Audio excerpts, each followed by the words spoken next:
아무래도 이제 지금 뭐 신고가 나오고 이제 제가 뒤에서 좀 말씀드릴 건데 지금 그 정부에서 보면은 대출 관련해서 이제 묶이다 보니까 네. 그 약간 이제 이때다 싶어가지고 지금 잠잠하니까 대출 관련된 네. 그 호재들이 사실 계속 나오고 있는 거 아세요, 여러분? 최근에 이제 개포 67단지도 그 사업시행 인가가 났어요. 네. 그 사업시행 인가 나오고 최근에 수서 역세권 개발도 지금 발표가 돼 있고 그다음에 이제 강운대역 있지 않습니까? 역세권 개발. 개발에 이제 그쪽에 이제 재건축 단지들도 이제 개발하겠다고 이제 제가 좀 이따 뉴스 보여드릴 건데 네. 이제 그런 식으로 지금 뉴스가 나오고 있는 거예요. 그러니까 그러다 보니까 이제 이때다 싶은 거죠. 이때다 싶어서 이제 왜냐면은 이제 계속 이거를 발표하고 해야 되는데 왜냐면 이제 서울시 입장에서는 공급을 어쨌든 늘려야 되는 것 중에 하나가 재건축 재개발을 활성화시켜서 공급을 늘려야 되는데 집값이 계속 오르고 있으니 이거를 타이밍을 못 잡는 거예요. 괜히 이거 발표했다가 괜히 욕 먹으면 안 되니까. 근데 지금 어쨌든 대출 규제로 이제 시장이 이제 막아 있으니 이제 이런 거를 발표할 수가 있는 거죠. 그래서 이제 그런 지역들은 굉장히 호가가 지금 많이 오르고 있고 지금 그런 지역들은 또 계속 정고점을 이제 뚫는 지역도 많이 있거든요. 그래서 네. 제가 지난번에 방송에서 뭐라고 말씀드렸냐면 네. 신축이 많이 올랐으니까 이제 조금 이런 그 좀 저평가된 앞으로 신축이 될 이런 재건축 단지들도 좀 관심 있게 보시자. 제가 이렇게 얘기했던 거 기억나시죠? 네. 그래서 근데 지금 그게 이제 기사가 현실화되고 있다는 얘기예요. 그래서 지금 보면은 전반적으로 시장은 많이 그 죽었지만 죽은 게 맞아요. 죽었고 거래량도 많이 끊겼지만 이런 재건축 단지들은 계속해서 이제 오르고 있는 거고 또 강남의 신축들은 최근에도 계속 또 고점을 찍고 있거든요. 왜냐하면 이 사람들은 사실은 대출이 필요 없거든요, 크게. 네. 그러니까 대출이 필요 없다 보니까 이제 하는 거고 다만 이제 좀 이제 이제 우리도 좀 올라 볼까 했던 지역들 있잖아요. 뭐 네. 수도권 약간 외곽 지역들, 네. 수도권 외곽 지역들이나 이제 이런 지역들은 이제 오르려고 했는데 대출 규제 딱 막혀보니까 오히려 이런 데는 더 떨어지는 경우거나 이제 지방 같은 경우에도 오히려 좀 올리려고 했는데 지금 지방 같은 경우는 초토화가 됐다. 지금 현재는 이제 그렇게 보여지고 가는 시장만 간다. 이제 가는 시장이라는 얘기는 신축과 재건축 이런 시장만 지금 가고 있다. 이렇게 보여지는 거죠. 네. 자료에서 지금 신고가가 계속 나오고 있다라고 했잖아요. 근데 제가 그래서 오늘 기준으로 되게 놀라워서 한번 뽑았거든요. 신고가가 어느 정도 지금 보면요. 강남에서 11월 1일부터 오늘까지 오늘까지의 강남의 거래량이에요. 한 12건 정도 되나라고 하는데 파란색으로 되어 있는 게 이제 대명 벨리온 도생. 예, 그리고 LG 에클라트 B 같은 경우는요, 오피스텔이랑 아파트가 섞여 있어요. 그러니까 1층부터 10층까지는 오피스텔, 10층부터 그 이상은 아파트, 이렇게 구분되어 있는 거라서 그냥 오피스텔 같다라고 보면 돼요. 그리고, 마일스 DOB는 오피스텔. 그 외에는 다 아파트거든요. 네. 싹 다 신고가예요. 63억 여기 있다. 네. 톡방에 도는 거. 이게 예. 그거. 그래서 지금 여기 그 11월 2일 날 그 63억짜리를 지켰고, 저도 이제 압구정하고 계속 이제 연락을 하고 있는 데가 있는데, 이제 신고가가 그 압구정 중에서 90억이 찍힌 게 있어요. 그런 것도 지금 계속 나오고 있고, 그래 이게 뭐냐면요, 천정이 뚫린 상태에서 계속 이제 진행이 되고 있는 거예요. 예. 근데 이제 대출 문제로 다시 이제 돌아가면은, 반면에 이제 중저가들은 되게 눌려 있어요. 중저가에 눌려 있는 이유가 얘가 이제 나 올라갈까라고 기지개 피려고 하는데 정작 이 올라가는 거를 막을 수 있는 뭐 정책이면 몰라. 막아서도 안 되지만은. 근데 오히려 대출을 막아서 이제 대출 유동성들을 이용해야 되는 사람들이 되게 힘들게 이제 만들어진 거예요. 그래서 이제 저는 좀 문제가 있다고 생각하는 게 신문 디딤돌부터 펼쳐보시면은 너무 좀 심하다고 생각되는 게 디딤돌 대출이 뭡니까? 5억, 6억. 맞아요. 작은 것들을 해야 되는데 맞아요. 이거를 줄이는 게 과연 집값을 잡는 데 도움이 될까? 이 대출을 물론 수도권의 거래량이 많아진다고 하지만은 이 대출을 수요를 줄이는 건 대기 수요를 더 많이 늘릴 뿐이라 생각해요. 그리고 문재인 정부 때나 대출을 막아가지고 가격을 막은 적이 단 한 번도 없어요. 그리고 대출은 항상 이 정책이 길게 못 가요. 실질적으로 요거 한번 보시면요. 우리가 대출 막는다고 했잖아요. 근데 지금 KB 같은 경우 오늘 기사인데, 어제 기사는 오늘 기사인데, 어제 기사네요. 이거 대출은 다시 상향을 했어요. 다시 상향. 지금 정부에서 잘못된 게 뭐냐면요. 정부 욕해서 죄송합니다. 예, 근데 이 대출 규제를 했잖아요.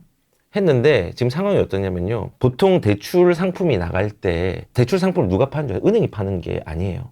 은행이 파는 거는 한 20% 정도밖에 안 되고 대부분 80%가 대출 상담사들이 그거를 내고 상품을 팔아요.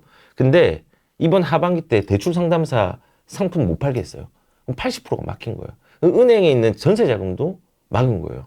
근데 이제 문제는 뭐냐? 저는 내년이 조금 변화가 있을 거라고 생각되는 이유가 이 대출이 막혀서 못 하는 거지 하려고 하는 사람 되게 많잖아요. 그거에 대한 니즈를 사실은 저는 이 신고가에서도 볼 수 있어요. 신고 계속 63억, 90억이 찍히잖아요. 시장은 다르지만 그런 걸 보면 니즈를 알 수 있는데 이제 내년이 되면은 대출이 어떻게 되냐면요. 지금은 대출 금리가 예대차 금리가 엄청 커져 있잖아요. 지금은 그렇게 해도 대출이 좀 부족하니 하고 싶은 데 있으니까 하는 사람이 있어요. 근데 내년 되면 대출 금리가 줄어듭니다. 왜냐하면 내년에는 영업이 이제 대출 영업이 이제 다시 재개가 되기 때문에 네. 여러 은행들이 시작하면서 경쟁을 하면서 이제 이자 경쟁을 해야지 상품이 좋아지거든요. 그래서 줄어듭니다. 그리고 7월 되면은 이제 3단계 DSR이 적용이 되거든요. 그러면은 그거 되면은 또 줄어들지 뭐 시장이 또 요동치지 않느냐라고 하는데 그거를 해지하는 게 금리 인하입니다. 그래서 지금 이제 이 대출을 막은 게 왜 잘못됐냐? 이게 수요가 또 한꺼번에 쏠리는 현상들이 일어나면은 이게 그냥 있는 게 아니라 가격에 반영이 된단 말이에요. 그럼 그때 되면 사람들이 또 허겁지겁 살려고 하는데 제가 말씀드리고 싶은 거는 이런 부작용이 있지만은 이 부작용을 역으로 이용한다면은 지금 집을 11월, 12월에 계약을 하고 대출이 안 될 때 잔금을 1월, 2월, 3월 그렇죠. 요럴 때 만약에 한다고 하면은 내가 선택지가 되게 넓어지는 거예요. 그리고 대표님이 말씀하신 것처럼 중하급지 아직 안 오른 게 되게 많거든요. 그리고 중하급지도 지금 금총 구로 안 올 것 같죠? 지금 구로도 신고가 찍은 데가 있어요. 해피 인베스터님 좋아하시겠네요. 구로 지금 최근에 샀거든요. 그래요? 그래요? 구로 삼성 샀나요? 구로 삼성도 지금 가격 잘 가고 있어요. 구로 삼성 전망해 주십시오. 구로 삼성 시기적으로 좋습니다. 입지적으로 아쉬움이 있지만은 시기적으로는 잘 가고 있어요. 언제 사셨습니까? 올해 여름인가? 그럼 괜찮습니다. 샀던 것 같아요. 그럼 괜찮습니다. 구로 삼성 요 근처에 있잖아요. 여기 바로 예. 네, 옆에. 싫어하시잖아요. 왜 싫어요? 구로 자체를 싫어하시는 것 같은데. 구로라는 동네 자체는 제가 좋아하지 않습니다.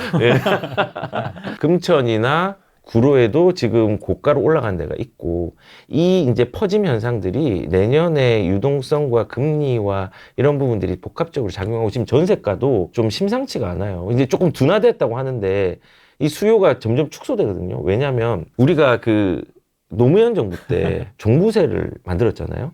그러면서 월세가가 올라갔어요. 조세 전가 때문에. 근데 그거를 막으려고 이명박 정부 때 뭘 했냐면요. 전세가를 안정화시키기 위해서 대출도 많이 풀고 했단 말이에요. 전세가 많이 풀니까 이게 박근혜 정부 때 전세가가 엄청 또 올라버렸어요.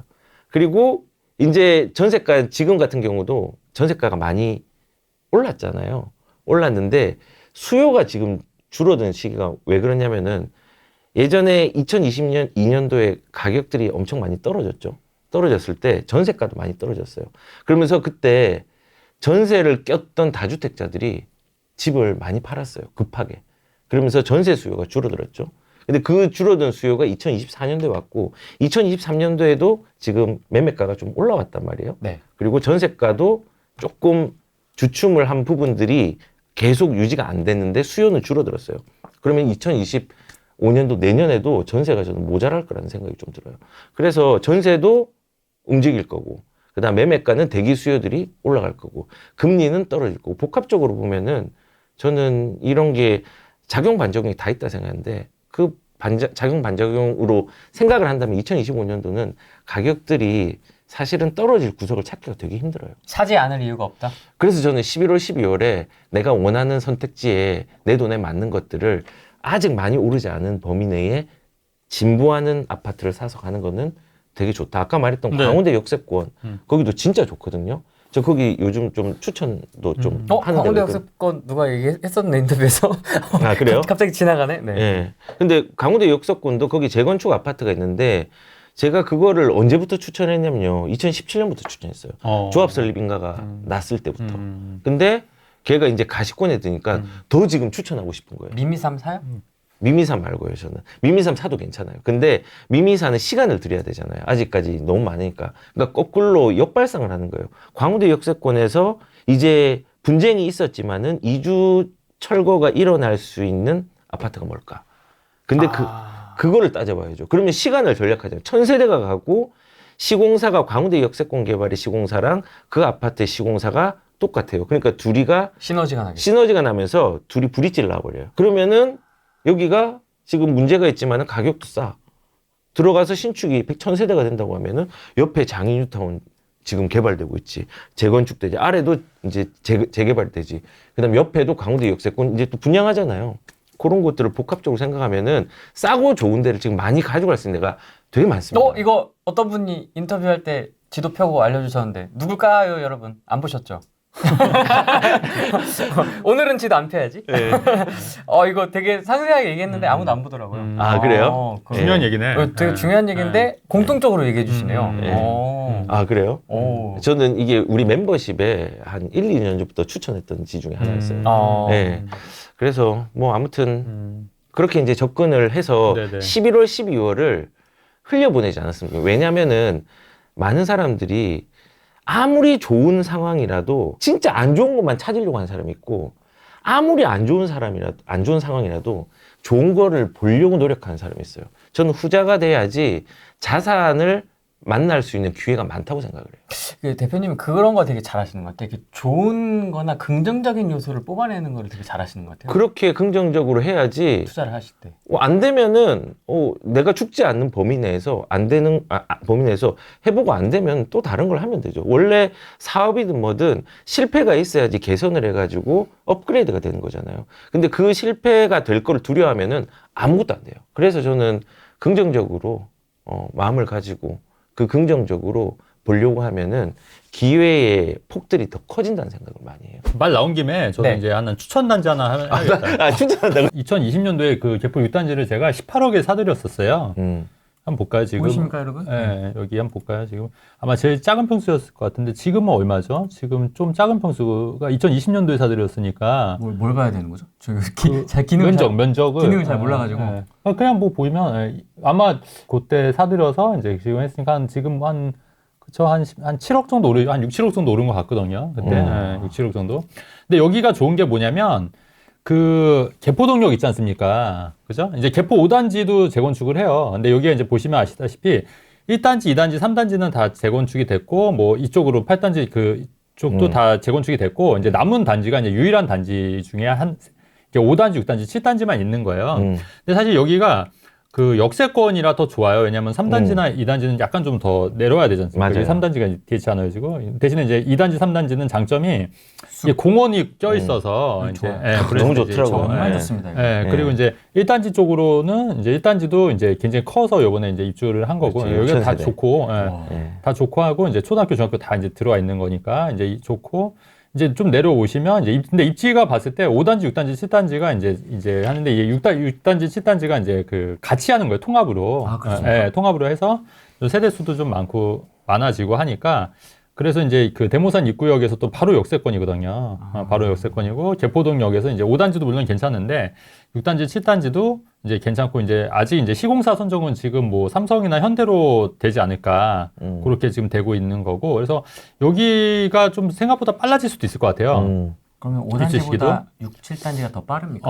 아니, 막상막하요. 사실은 5단지가 더 빠를 줄 알았는데, 여기도 좀 이야기가 들어보니까 이제 시공사 때문에 약간 조합에 갈등이 좀 있는 것 같더라고요. 근데 이제 재건축은 문제가 뭐냐면, 이제 그 속도잖아요, 속도. 또 조합측과 이런 속도, 이제 분쟁이 좀 있으면 속도가 좀 늦어질 수도 있거든요. 그래서 그런 것만 좀 하면 되는데, 근데 제가 이런 그 6, 7단지에 조합장님이 갑자기 돌아가셔서 새로 바뀐 걸로 제가 알고 있거든요. 6, 7단지가. 이게 아마 그 스트레스가 어마어마했나 봐요. 이게 조합장 해서. 그래서 그쵸. 이제, 근데 다행히도 이제 바뀐 조합장으로 해서 지금 이제 사업 시행 인가까지 났으니까 이제 재건축에 뭐 7, 8분 누선은 지났다. 이제 관리 처분 인가 나오고 뭐 이제 철거하고 이제 입주 시작하게 되면은 뭐 나쁘지 않을 것 같다. 이제 그게 제가 볼 때는 뭐 빠르면 한 뭐 4, 5년? 5, 6년? 좀 늦어지면 뭐 한 7, 8년 정도 보면 되기 때문에 이런 단지들은 지금 보면 한 25억 정도 하지 않습니까? 네. 그러면 뭐 이거보다 또 작은 평수도 있고 하니까 뭐 25억 정도 한다고 했을 때 그죠? 25억 정도 하면은 그래도 이제 전세가 한 5억 정도 되니까 근데 여기가 또 장점이 뭐냐면 이쪽은 다 이제 토지거래 허가 지역이에요. 대치 독립대가. 근데 이제 여기는 이제 갭 투자가 가능하죠. 그렇죠. 토지거래 허가가 아니니까. 갭 20억밖에 안 되네요.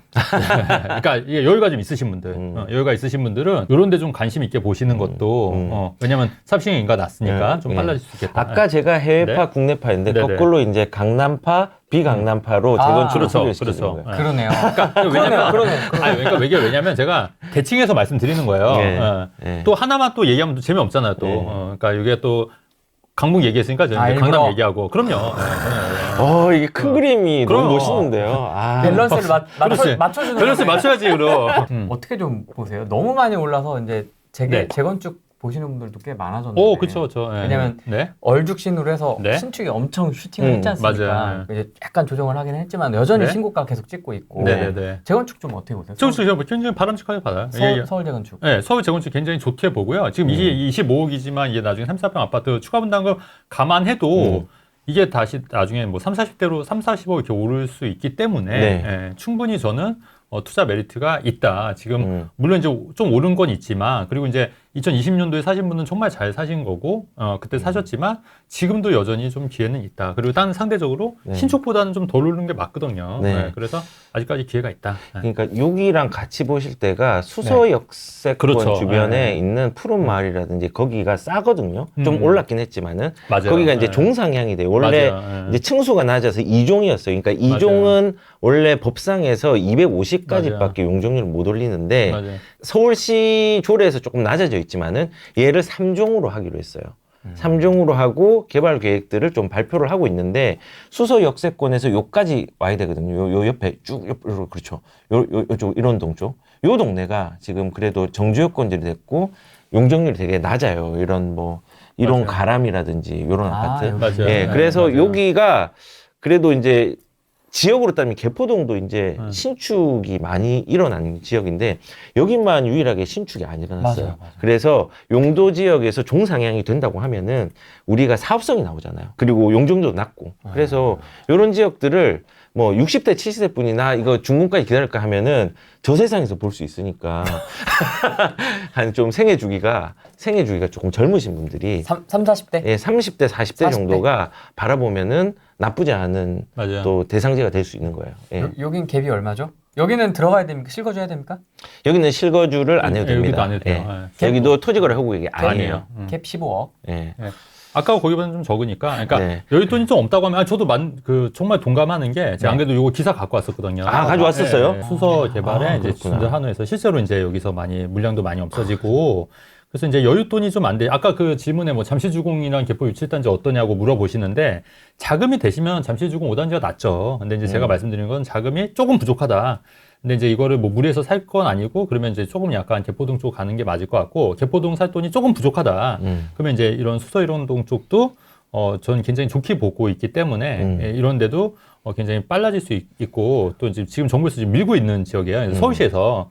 그렇기 때문에 이제 서울시에서 그런 미는 그 트렌드에 맞춰서 진행을 하면은 괜찮지 않을까. 이게 이제 개인적인 생각이죠. 네. 외관이 네. 수익이 겁나 날 것 같이 생겼습니다. 외관 이런 자체가. 걸 사랑해야 돼. 그러니까는 이게 입지가 좋은데, 주공 아파트, 시형 아파트인데 5층에서 10층 사이야. 그럼 그렇죠. 사랑해야 돼요. 땅딸보 아파트 예. 이런 거는 진짜 수익이 엄청 좋죠. 그렇죠. 예. 예. 아니, 설레야 돼요. 이런 거 야. 보면. 네. 그래서 이런 것도 이것도 이제 사실은 이런 것 같아요. 이제 주식은 기사가 나오면 사실 매도해야 될 타이밍이잖아요. 근데 이제 부동산은 기사가 나더라도 조금 더 이때부터 조금 더 움직인 경향이 있기 때문에 지금도 그렇게 늦진 않았다. 근데 사실은 이런 기사 나오기 전에 이제 뭐 아까 개포 유치단지도 그 전에 샀으면 더 좋았겠죠. 더 좋았겠죠. 근데 하지만 뭐 지금도 그렇게 늦은 건 아니다. 왜냐하면 신축에 오르는 거 비해서 그렇게 많이 안 올랐기 때문에. 그다음에 이런 것도 있어요. 이제 경기가 안 좋아지더라도 재건축은 속도가 빠르면 그거를 상쇄하는 효과가 있는 거예요. 그러니까 왜냐면은 신축이 이제 완공이 되면은 또 거기에 대한 이제 그 리스크가 많이 없어지기 때문에 그때부터 가격이 오르는 거거든요. 맞아요. 경기랑 크게 상관없이. 그래서 경기에 내가 좀 약간 신축 요번에 타이밍 놓쳤다 하시는 분들은 저는 적극적으로 재건축도 이제 노려보시는 것도 괜찮겠다. 이렇게 자, 보는 거죠. 여기서 또 국내파가 나오겠습니다. 네네. 네. 국내파. 지금 이제 강남권인데, 네. 만약에 광남에는 이제 수요들이 상대적으로 좀 비용이 많이 드니까 조금 덜 든다고 하면은 이제 아직까지 거래량은 좀 늘어날 듯 말 듯 그냥 막 줄다리기를 하고 막 간보기를 하고 있는 느낌이 든 지역이 노원이거든요. 근데 노원 같은 경우는 저는 어떻게 하냐면 아예 상급지를 사든지. 근데 내가 상급지에 돈을 못 들어가. 그러면은 진일보 하는 데를 사는 게 좋다라고 생각을 해요. 그럼 노원이 25개 서울시 지자체 중에서 가장 인구가 많은 지역. 네. 아니 그 아파트가 많은 지역이에요. 네. 그런데 뭐 이제 예를 들어 뭐 이제 노원 같은 경우는 이런 데가 있어요. 수요가 있는 데를 찾으려면은 학군 수요랑 직장 수요를 찾아야 되잖아요. 네. 그러면은 학군 수요는 어디냐? 중계동 쪽에 학군 수요가 많죠. 그리고 실제적으로 중계동의 을지학군 주변을 보면은 가격이 청구 아파트는 엄청 비싸요. 을지학군이 학원가 은행 사거리 학원가랑 이런 데는. 근데 거기는 좀 비쌉니다. 그러면은 재건축이 되는데 7호선이 연결되는 데는 또 어디고 세대수가 어디 있는지 안전진단 통과된지를 확인해 보면은 좀 길게 보면 괜찮은 지역들이 보입니다. 학군도 괜찮고. 그래서 그런 데는 이제 3억대 정도로 이제 투자를 할 수 있으니까 그런 것도 한번 염두를 해주고, 을지학군 쪽에서도 을지학군의 비싼 거 말고 그 밑에 쪽 학군들도 이제 동북선이 거기 들어오기 때문에 진보가 하잖아요. 수요가 있고. 그런 데는 이제 길게 보면은 괜찮고, 그 노원구 지금 제일 많이 빠지고 진짜 안 좋은 거 아니냐. 예전에 그랬어요. 예전에 노원구가 강남보다 상승률이 더 높았어요. 그러니까는 이런 하급지나 지방 특징이 뭐냐면요. 계속 눌려 있다가요. 한 방에 다 회복해요. 그리고 양극화가 조금 축소됐다가 나중에 또 벌어지고 좀 이런 걸 반복을 하거든요. 그래서 이제 자산이 좀 있으신 분들은 이제 강남권이나 주요 지역에 가고, 이제 이 강남을 가기 위한 징검다리로 하실 분들은 이런 노원 쪽이라든지 동대문도 괜찮아요. 지금 동대문의 11월 상황을 보면은 동대문이 지금 서울시에서 거래 그 절대적인 양으로는 제일 많아요. 지금 많은데 가격은 아직 안 오르고 있어요. 성수가 올라와서 이제 동대문 가는 겁니다. 그렇죠. 이제 그쪽으로 옮겨가는 거죠. 이 루트가 있어요. 강남이 움직이면 과천하고 판교랑 분당 쪽이랑 이런 데가 움직이잖아요. 네. 그러면 과천이 움직이면은 동안구, 인덕원 쪽이 움직이고 밑으로 내려가거든요. 그리고 판교가 움직이면은 이제 용인하고 화성 쪽이 움직이고 요 루트가 있어요. 그리고 강남은 전부 다 이 용산에도 영향을 주고 동작에도 다 영향을 주는데, 그 루트를 따라가다 보면 가격이 강남이 제일 비싸고 내려갈수록 조금 저렴해지는 게 느껴진단 말이에요. 그래서 그 진보하거나 좋은 루트를 잘 알고 있다면 그 루트에서 내 돈에 맞는 것들을 찾고, 그 중에서 아까 말씀하신 정비 사업들 중에서 재개발은 후반부 물건들, 그 다음에 재건축은 입지가 좋으면은 뭐 초반 걸 사도 상관없어요.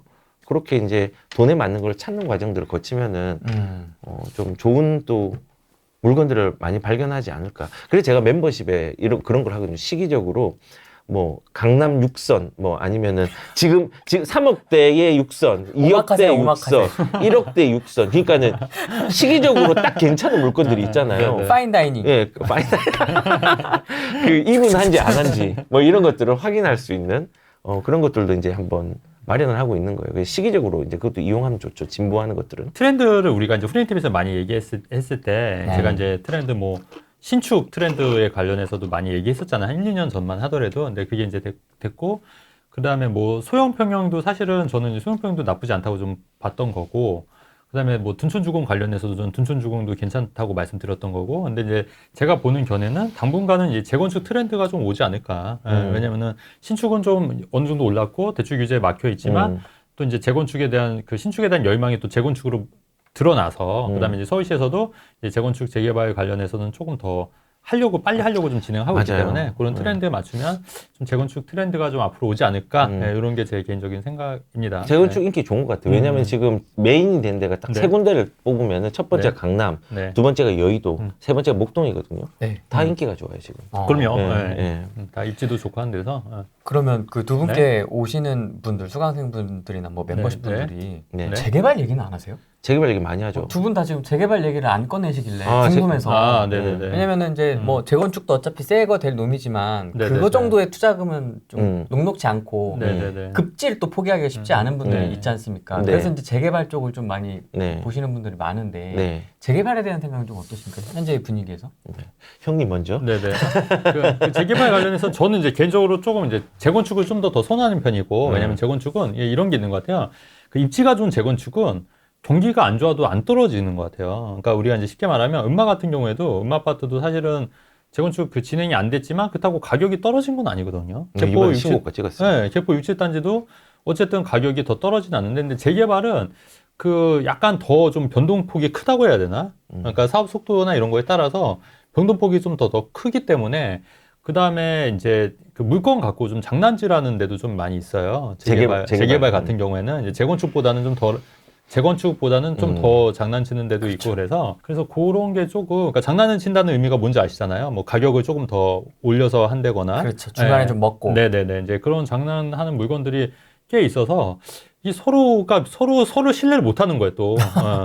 그런 것도 있고. 근데 이제 재건축은 사실은 네이버에 호가 다 나와 있기 때문에 깔끔하거든요. 근데 이제 재개발은 이제 구역에 따라서 이게 가격이 다 다르니까 그래서 그런 것 때문에 저는 조금 이제 꺼려하는 면이 있다. 예, 그런 것 때문에 꺼려하는 면이 있는데 근데 그럼에도 불구하고 좋은 입지의 재개발 같은 경우에도 물론 돈이 되고 하죠. 돈 되고 이제 잘 되고 하면 되는데 이제 그런 변동폭이 좀 크고 그다음에 예전에 그런 이제 서울시나 이제 정부 정책에 따라서 재건축보다는 더 영향을 받더라 재개발을 그렇기 때문에 저는 조금 이제 재건축을 조금 더 선호하는 편이긴 합니다. 네. 저는 재개발을 또 선호하는 편입니다라고 얘기를 해야 되겠네요.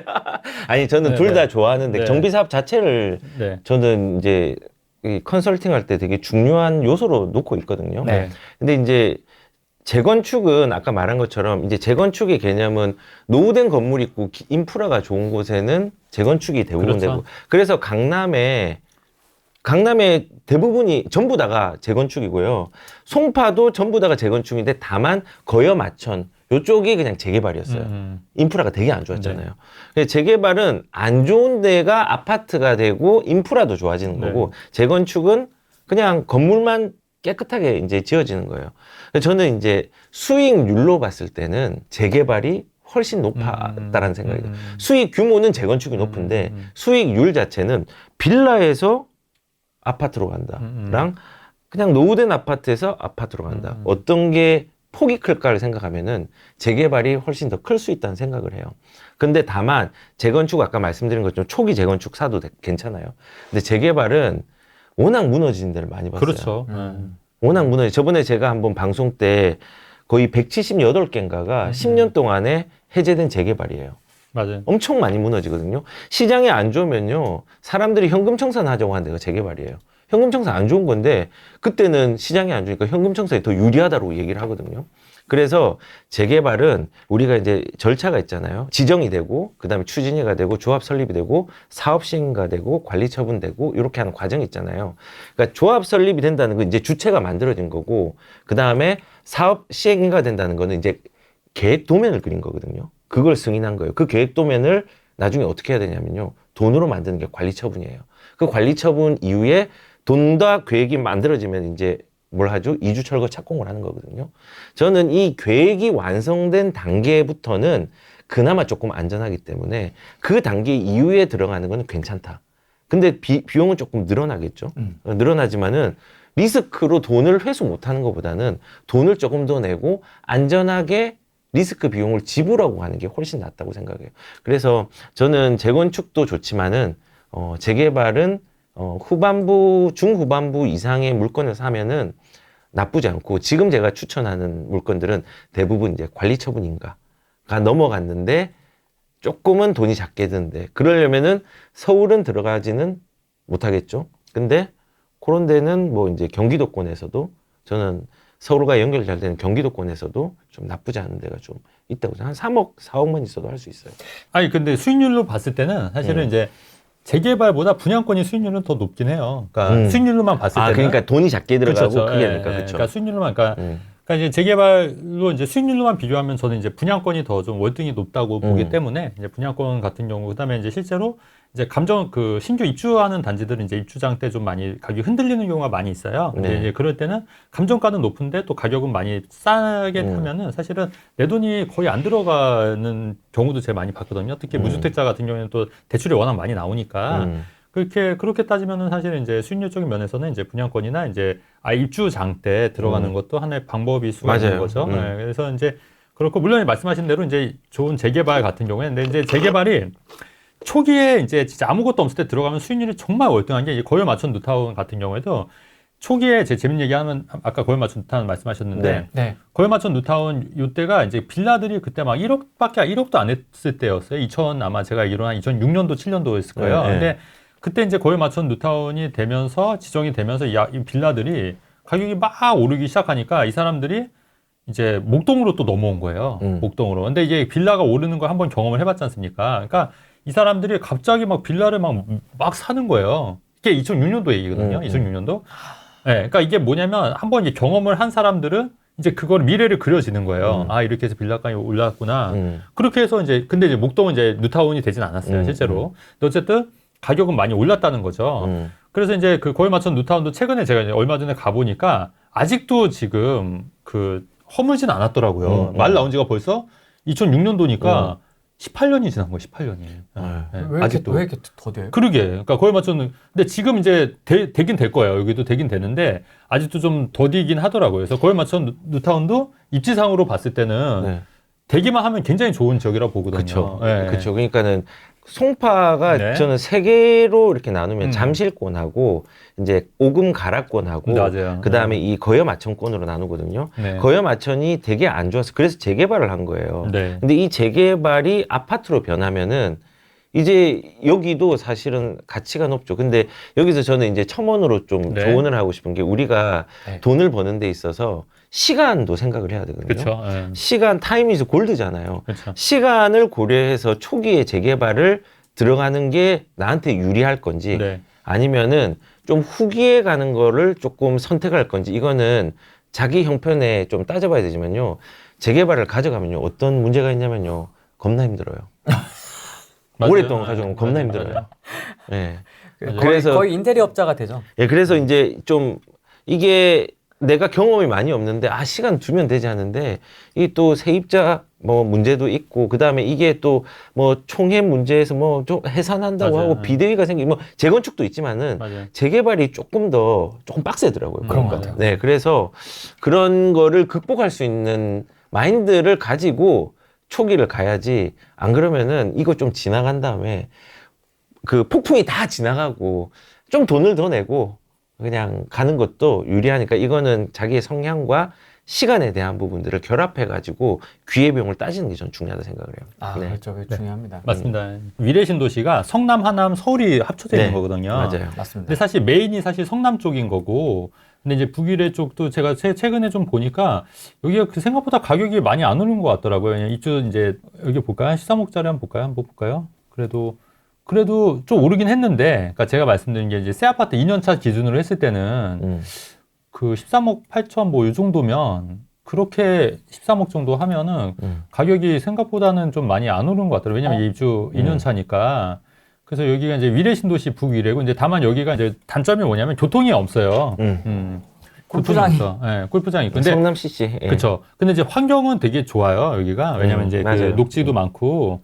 그래서 이제 사실 이제 위례는 이제 메인이 사실은 요쪽 밑에잖아요. 남위례. 예. 위례 중앙역 있는 쪽인데 위례 중앙역 생기려고 하는데 그쪽이긴 한데 어쨌든 거기에 비해서는 조금 좀 많이 좀 싼 것 같다. 근데 그 이유가 아마 조금 이제 교통 문제라든가 그다음에 입주가 이제 2년 차 된 물건들이 많으니까 생각보다 좀 가격은 조금 아직 좀 더 오르는 것 같기도 하다. 이런 생각이 좀 들긴 하더라고요. 그래서 이런 부분도 그러니까 만약에 신축으로 가실 거면 이런 것도 좀 나쁘진 않을 것 같아요. 왜냐면 가격대가 뭐 13억 대면 그렇게 비싼 건 아니라고 좀 판단하고 있거든요. 평균적으로. 그래서 여기 한번 이런 데도 한번 임장 한번 다녀보시면은 예. 괜찮을 것 같아요. 위례가 네. 지금 타이밍상 위례 좋아요. 네, 네. 저는 개인적으로 그렇게 왜 생각하고. 좋아요? 타이밍상? 그러니까 위례가 악재가 있었어요. 원래 이 위례 신사선 자체가 지금 뭐 이제 교통이 여러 가지가 있었잖아요. 근데 그게 계속 지연되고 하면서 사람들 인식이 안 좋아졌거든요, 조금은. 그렇죠. 근데 거꾸로 저는 안 좋아졌을 때가 사야 될 때라 그렇죠. 생각해요. 그리고 시기적으로 상대적으로 조금 덜 올랐어요. 그렇죠. 그래서 시기적인 부분과 사람들이 악재라고 생각하는 걸 활용하는 측면에서는 저는 나쁘지 않다고 생각을 해요. 그리고 위치상도 사실은 위례 위에 뭐가 있어요? 송파가 있잖아요. 뭐 송파도 포함되어 있지만은 아래쪽 뭐가 있어요? 판교가 있잖아요. 그러니까 뭐 교통이 조금 불편하지만은 여기는 서울 전체를 그냥 서울의 일자리에 들어갈 수 있는 생활권이라고 보는 게 맞고 위례 바로 옆에 또 이제 조금 위로 올라가면은 이제 법조타운 같은 것들이 이제 또 그렇죠. 있잖아요. 네.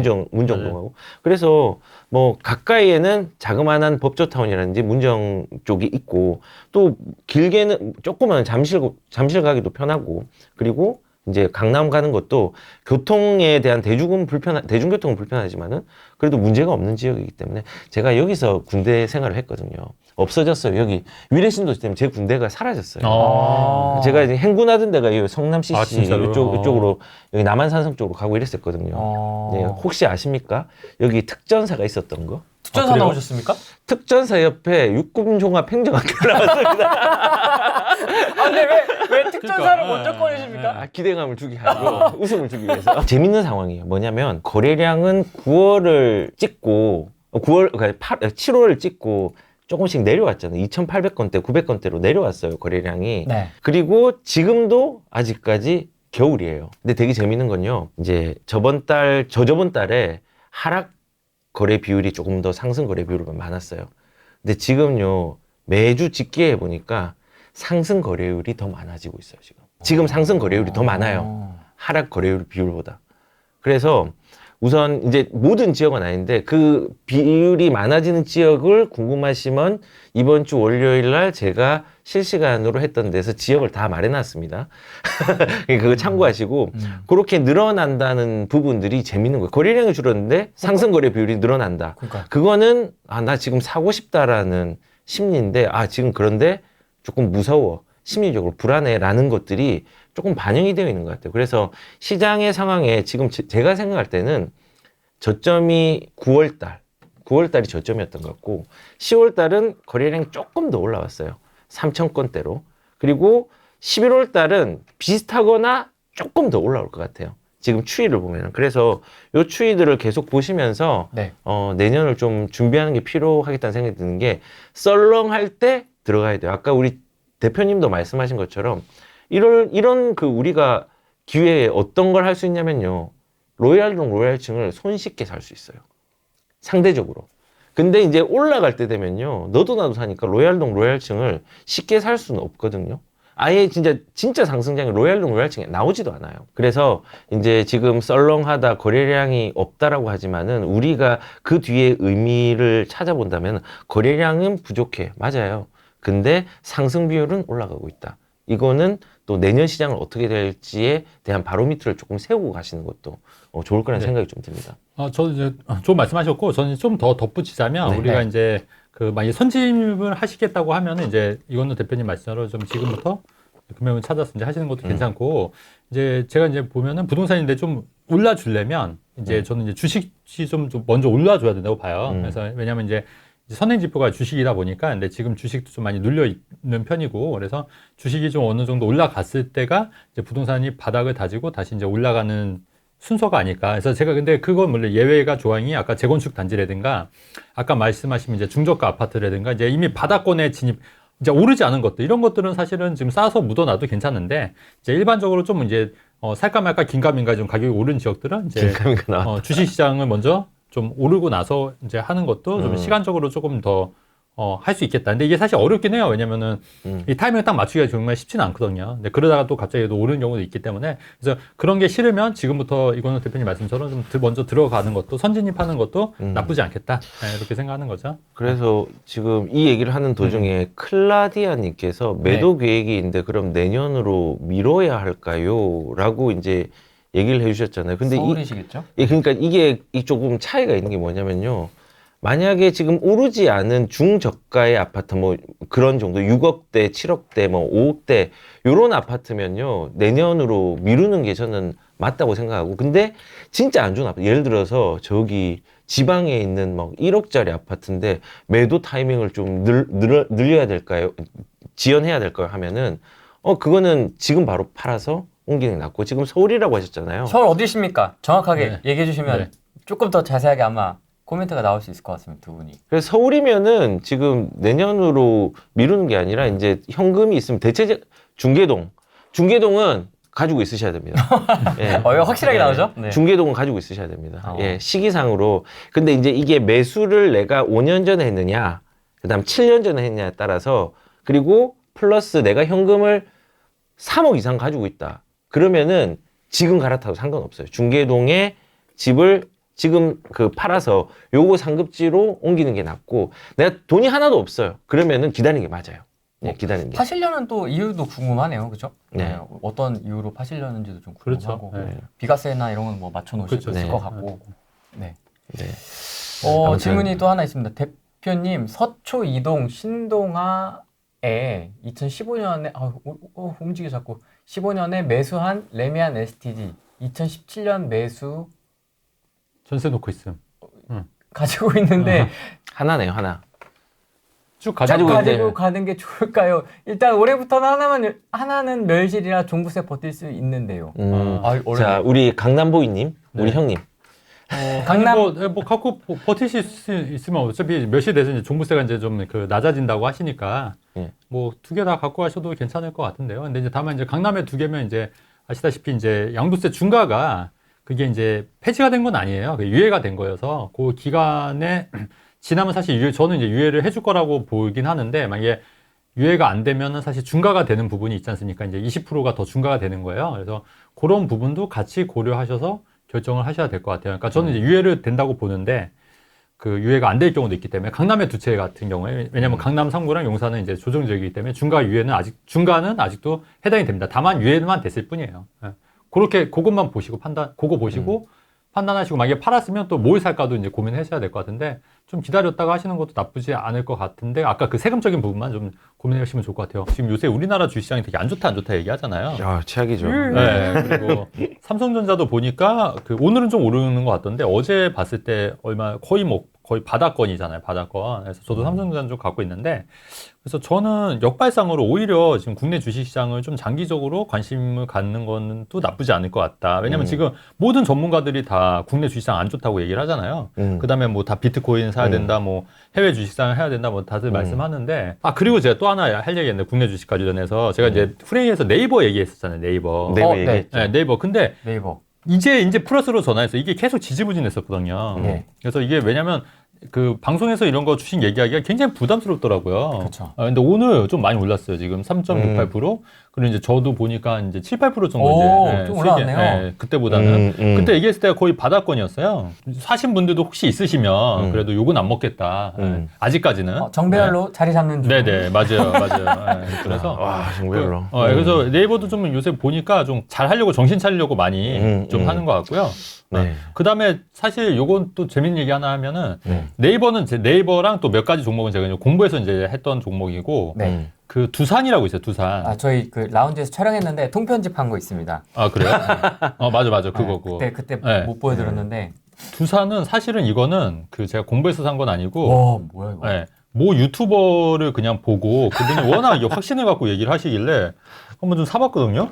50% 수익 난 거예요, 이게. 50%. 그래서 이것도 그래서 일부는 이제 좀 정리 좀 했어요. 일부는 좀 정리해서 일부를 갖고 있는데 두산 같은 경우는 이게 약간 원전 수혜주도 있고 최근에 좀 약간 그런 이슈들이 있더라고요. 그래서 요게 이제 조금 그다음에 최근에 뭐 이 자회사들도 요새 좀 잘 나가고 있어서 지주사가 이렇게 올라갈 수 그러니까, 있습니까? 예. 이렇게 단기간에? 그래서 이게 제가 이제 느낀 게 뭐냐면 와 이거 확실히 부동산도 그렇고 주식도 전문가가 따로 있구나. 예. 그 반면에 또 사기꾼도 많고, 사기꾼도 많고. 예, 전문가도 네, 많고, 맞아요. 네. 그렇죠. 유튜브 보고 사면 네. 안 되는데 그래도 이제 저도 보고 이제 그때가 이제 정작 본인은 또 사시고. 예. 샀죠. 근데 그때 봤을 때 너무 좀 제가 봐도 좀 바닥인 것 같더라고요. 그래서 이제 약간 이제 보면 주식 공부하실 때 요새 저도 이제 그 여러 가지 지표들을 많이 보지 않습니까? 그 다음에 재무제표도 좀 보게 되고. 그러니까 저도 이제 아직 뭐 주린이어서 뭐 그냥 조금씩 이제 보고 있는데 나름 이것도 뭐 재미도 있더라고요. 그렇군. 저는 네. 조금 이제 결이 다르잖아요. 네네. 우리가 방향은 똑같은데 네. 행복을 추구하는 결도 네. 다르고 투자를 추구하는 결도 다른데 네. 저는 한국 주식을 음. 솔직히 말씀드리면 다 지금 없애고 미국장으로? 있고 네, 이제 거의 맞아요. 없앴어요. 네, 맞아요. 근데 이제 마이너스 한 20난 네. 이제 포스코홀딩스 네. 예, 그거는 이제 한 700만 원? 한 1000만 원 미만으로 좀 남아 있고 나머지는 전부 다 이제 넘겼죠. 저는 주식으로 손해 볼 수 없는 방법이 있다고 생각해요. 그게 뭐냐면은 진짜 어마어마하네. 예, 첫 번째는 몰빵을 하면 안 돼요. 네. 주식은. 네. 그리고 두 번째는 시간을 들이는 게 중요한데 그렇죠. 상승과 하락을 맞출 수 없잖아요. 그렇죠. 그러면 어떻게 해야 되냐면요. 좋은 주식을 사서 기다려야 돼요. 그렇죠. 그런데 상승할 때는 무서워서 못 사잖아요. 그렇죠. 그때는 거꾸로 움직이는 채권을 사가지고 현금처럼 사용할 수 있는 준비금을 만들면 돼요. 그리고 주식이 내려가잖아요. 그러면 채권을 주식으로 옮기면은 오히려 이거 자체가 서로가 해지가 될 수 있는 부분이 있거든요. 그러면 주식은 뭘 구해야 되냐? 전 되게 기준이 간단해요. 뭐 매그니피센트 세븐 같은 경우는 거기에 시가총액 높은 거 7개 있잖아요. 거기가 강남이거든요. 그 다음에 QQQ 안에 있는 거 거기도 강남이거든요. 아 그러면 나는 서울이 좋은데 어디 모르겠어. S&P 500 그것도 계속 바뀌잖아요. 회사가 500개가 뭐 이제 조금 도태되면 또 바꿔서 갈아놓고 하잖아요. 그런 거를 적립식으로 하다가 하락이 나오면 많이 맞아요. 넣고 맞아요. 상승이 날 때는 좀 불안하면 한두 주씩만 사고 맞아요. 그렇게 하다 보니까 저는 그렇게 길게 오랜 시간 하니까 수익이 다 많이 났어요. 그러면 어떻게 되냐면요. 처음에 그 주식의 하단이 뭐 150이었어요. 그런데 그때가 제가 볼 때는 만약에 뭐 테슬라가 예전에 180이었을 때는 이게 한 160, 150이 그래도 하단이겠다라고 그냥 대충 계산을 하는 거예요. 그거는 뭔지 몰라요. 근데 그 하단이 한번 급등을 하면서 또 하단이 한 200 정도로 올라가거든요. 네. 그 하단이 나중에 결국 올라가다 보면요. 결국은 우리가 고가의 제일 높은 걸 잡는 게 아니라 그 하단이 올라가는 걸 조금씩 좀 기다리다가 매도 타이밍을 잡고 회수를 하면 된단 말이에요. 그래서 그 하단의 기준은 어떻게 잡으세요? 뭐 어떤 분은 차트로 기준을 잡는 분도 있고 기술적 분석이 어떤 분은 뭐 예. 이렇게 분위기나 이런 걸 좀 보고 그냥 이게 기술적 분석은 사실은 좀 의미를 찾기 어려운 게 저도 이제 P라든지 그 PEG라든지 ROE라든지 이런 걸 다 봤거든요. 그거는 그냥 어떤 종목을 선택할 때 내가 선정을 하는 거지 사실 그거는 하단이 얼마 올라갈지 몰라요. 근데 분명히 예전 하단보다 그 다음 하단으로 올라가서 안 내려가는 시기가 있단 말이에요. 그러면 제가 그냥 나름대로 하단 가격을 좀 올리는 거예요. 그러면서 올리고 그러면 나 이제 버텼네.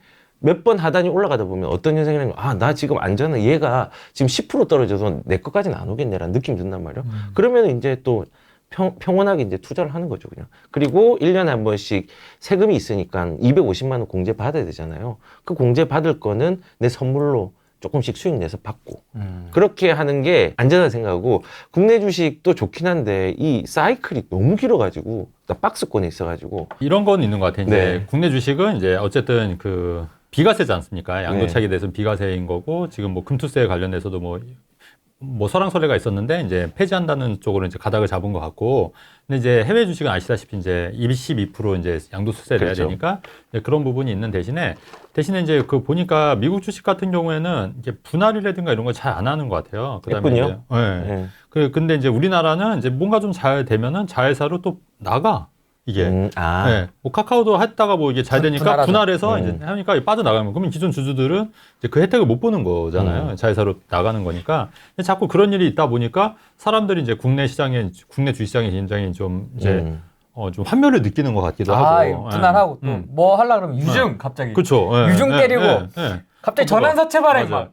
근데 또 한편으로는 또 이런 얘기가 있더라고요. 그게 왜 그러냐면 이게 너무 이 상속세가 우리나라가 비싸다 보니까 이제 기업들 오너 입장에서는 주가 오르는 게 바람직 같지 않다는 거예요. 주가 오르는 게 어차피 세금 내고 하니까 그러니까 차라리 주가 올리는 거에는 그렇게 큰 이게 없다는 거죠, 이게. 그러니까 그들에게는 메리트가 없는 거죠.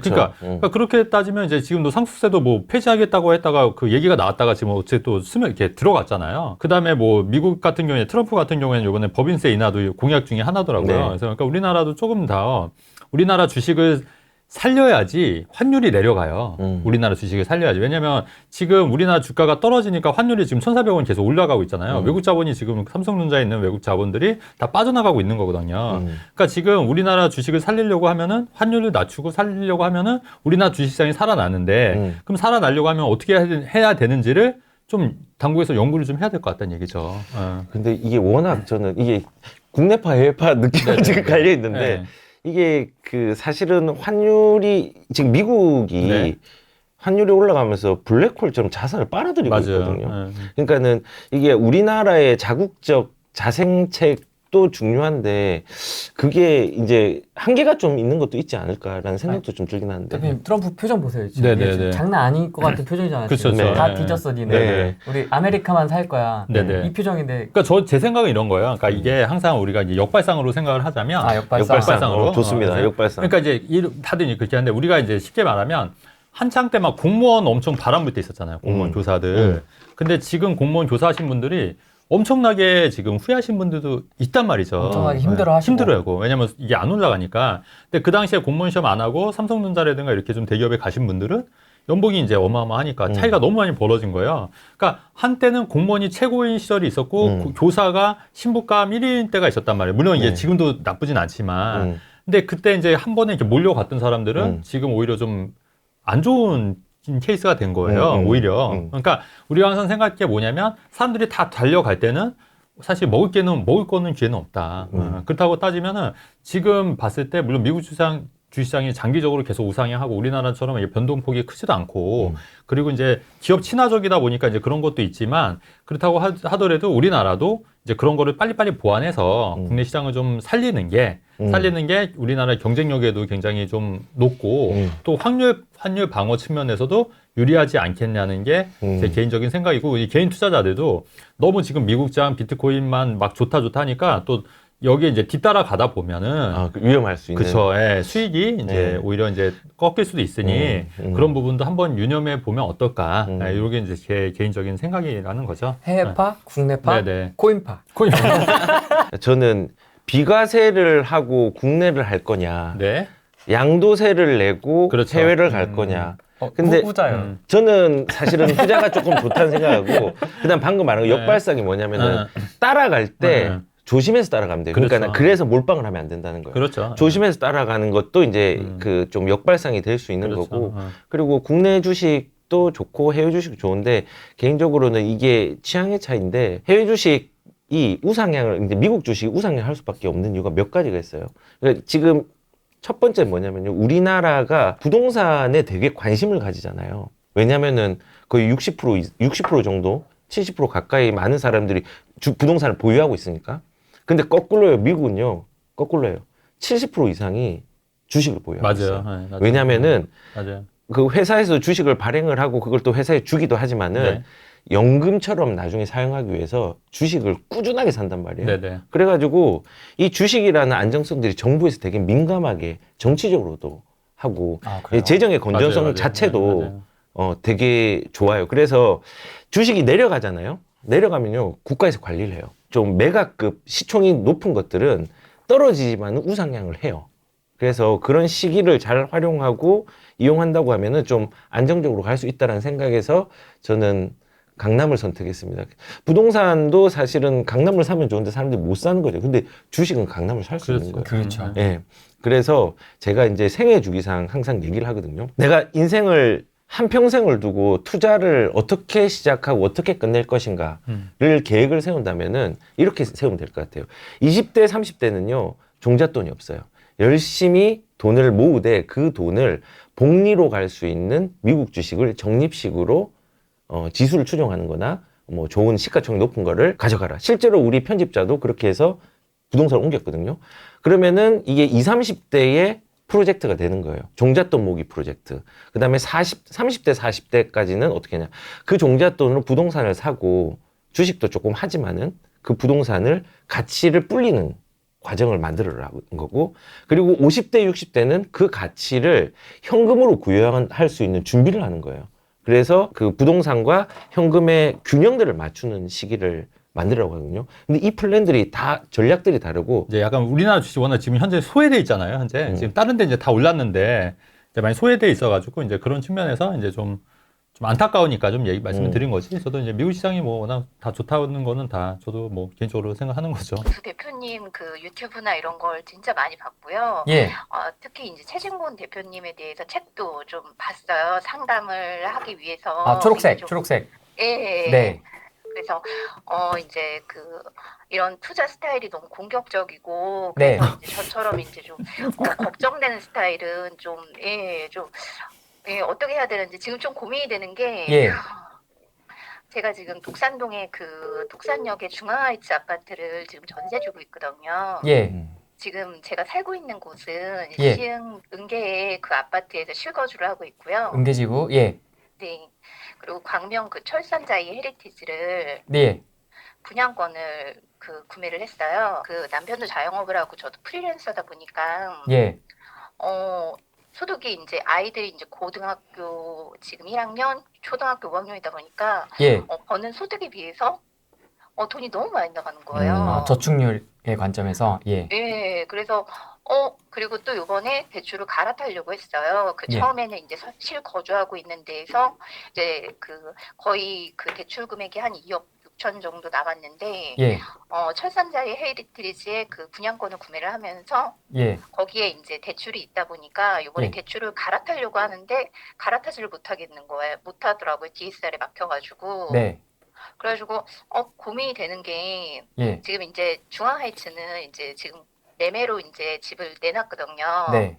근데 이제 지금 현재 그 전세입자가 있기 때문에 지금 네. 이제 매매가 지금 잘 안 되고 있고 내년 2월 달에 이제 이 전세입자하고 이제 만기가 끝나거든요. 예. 그래서 이거를 저는 빨리 팔고 싶은데 지금 예. 팔리지도 않고 그래서 그 연장해서 한 4년 뒤나 뒤에 팔아야 되는지 아니면 좀 버텨야 되는지 아니면은 진짜 많이 가격을 낮춰가지고 중앙하이츠를 빨리 정리를 해서 네. 현금을 좀 확보하고 그리고 최진곤님 대표님 얘기하신 대로 뭐 평택이나 네. 용인이나 이런 분양권 투자를 또 해야 하거나 오피스텔 투자를 좀 해야 되는지 예. 전반적으로 그게 너무 궁금하고요. 네. 너무 떨려.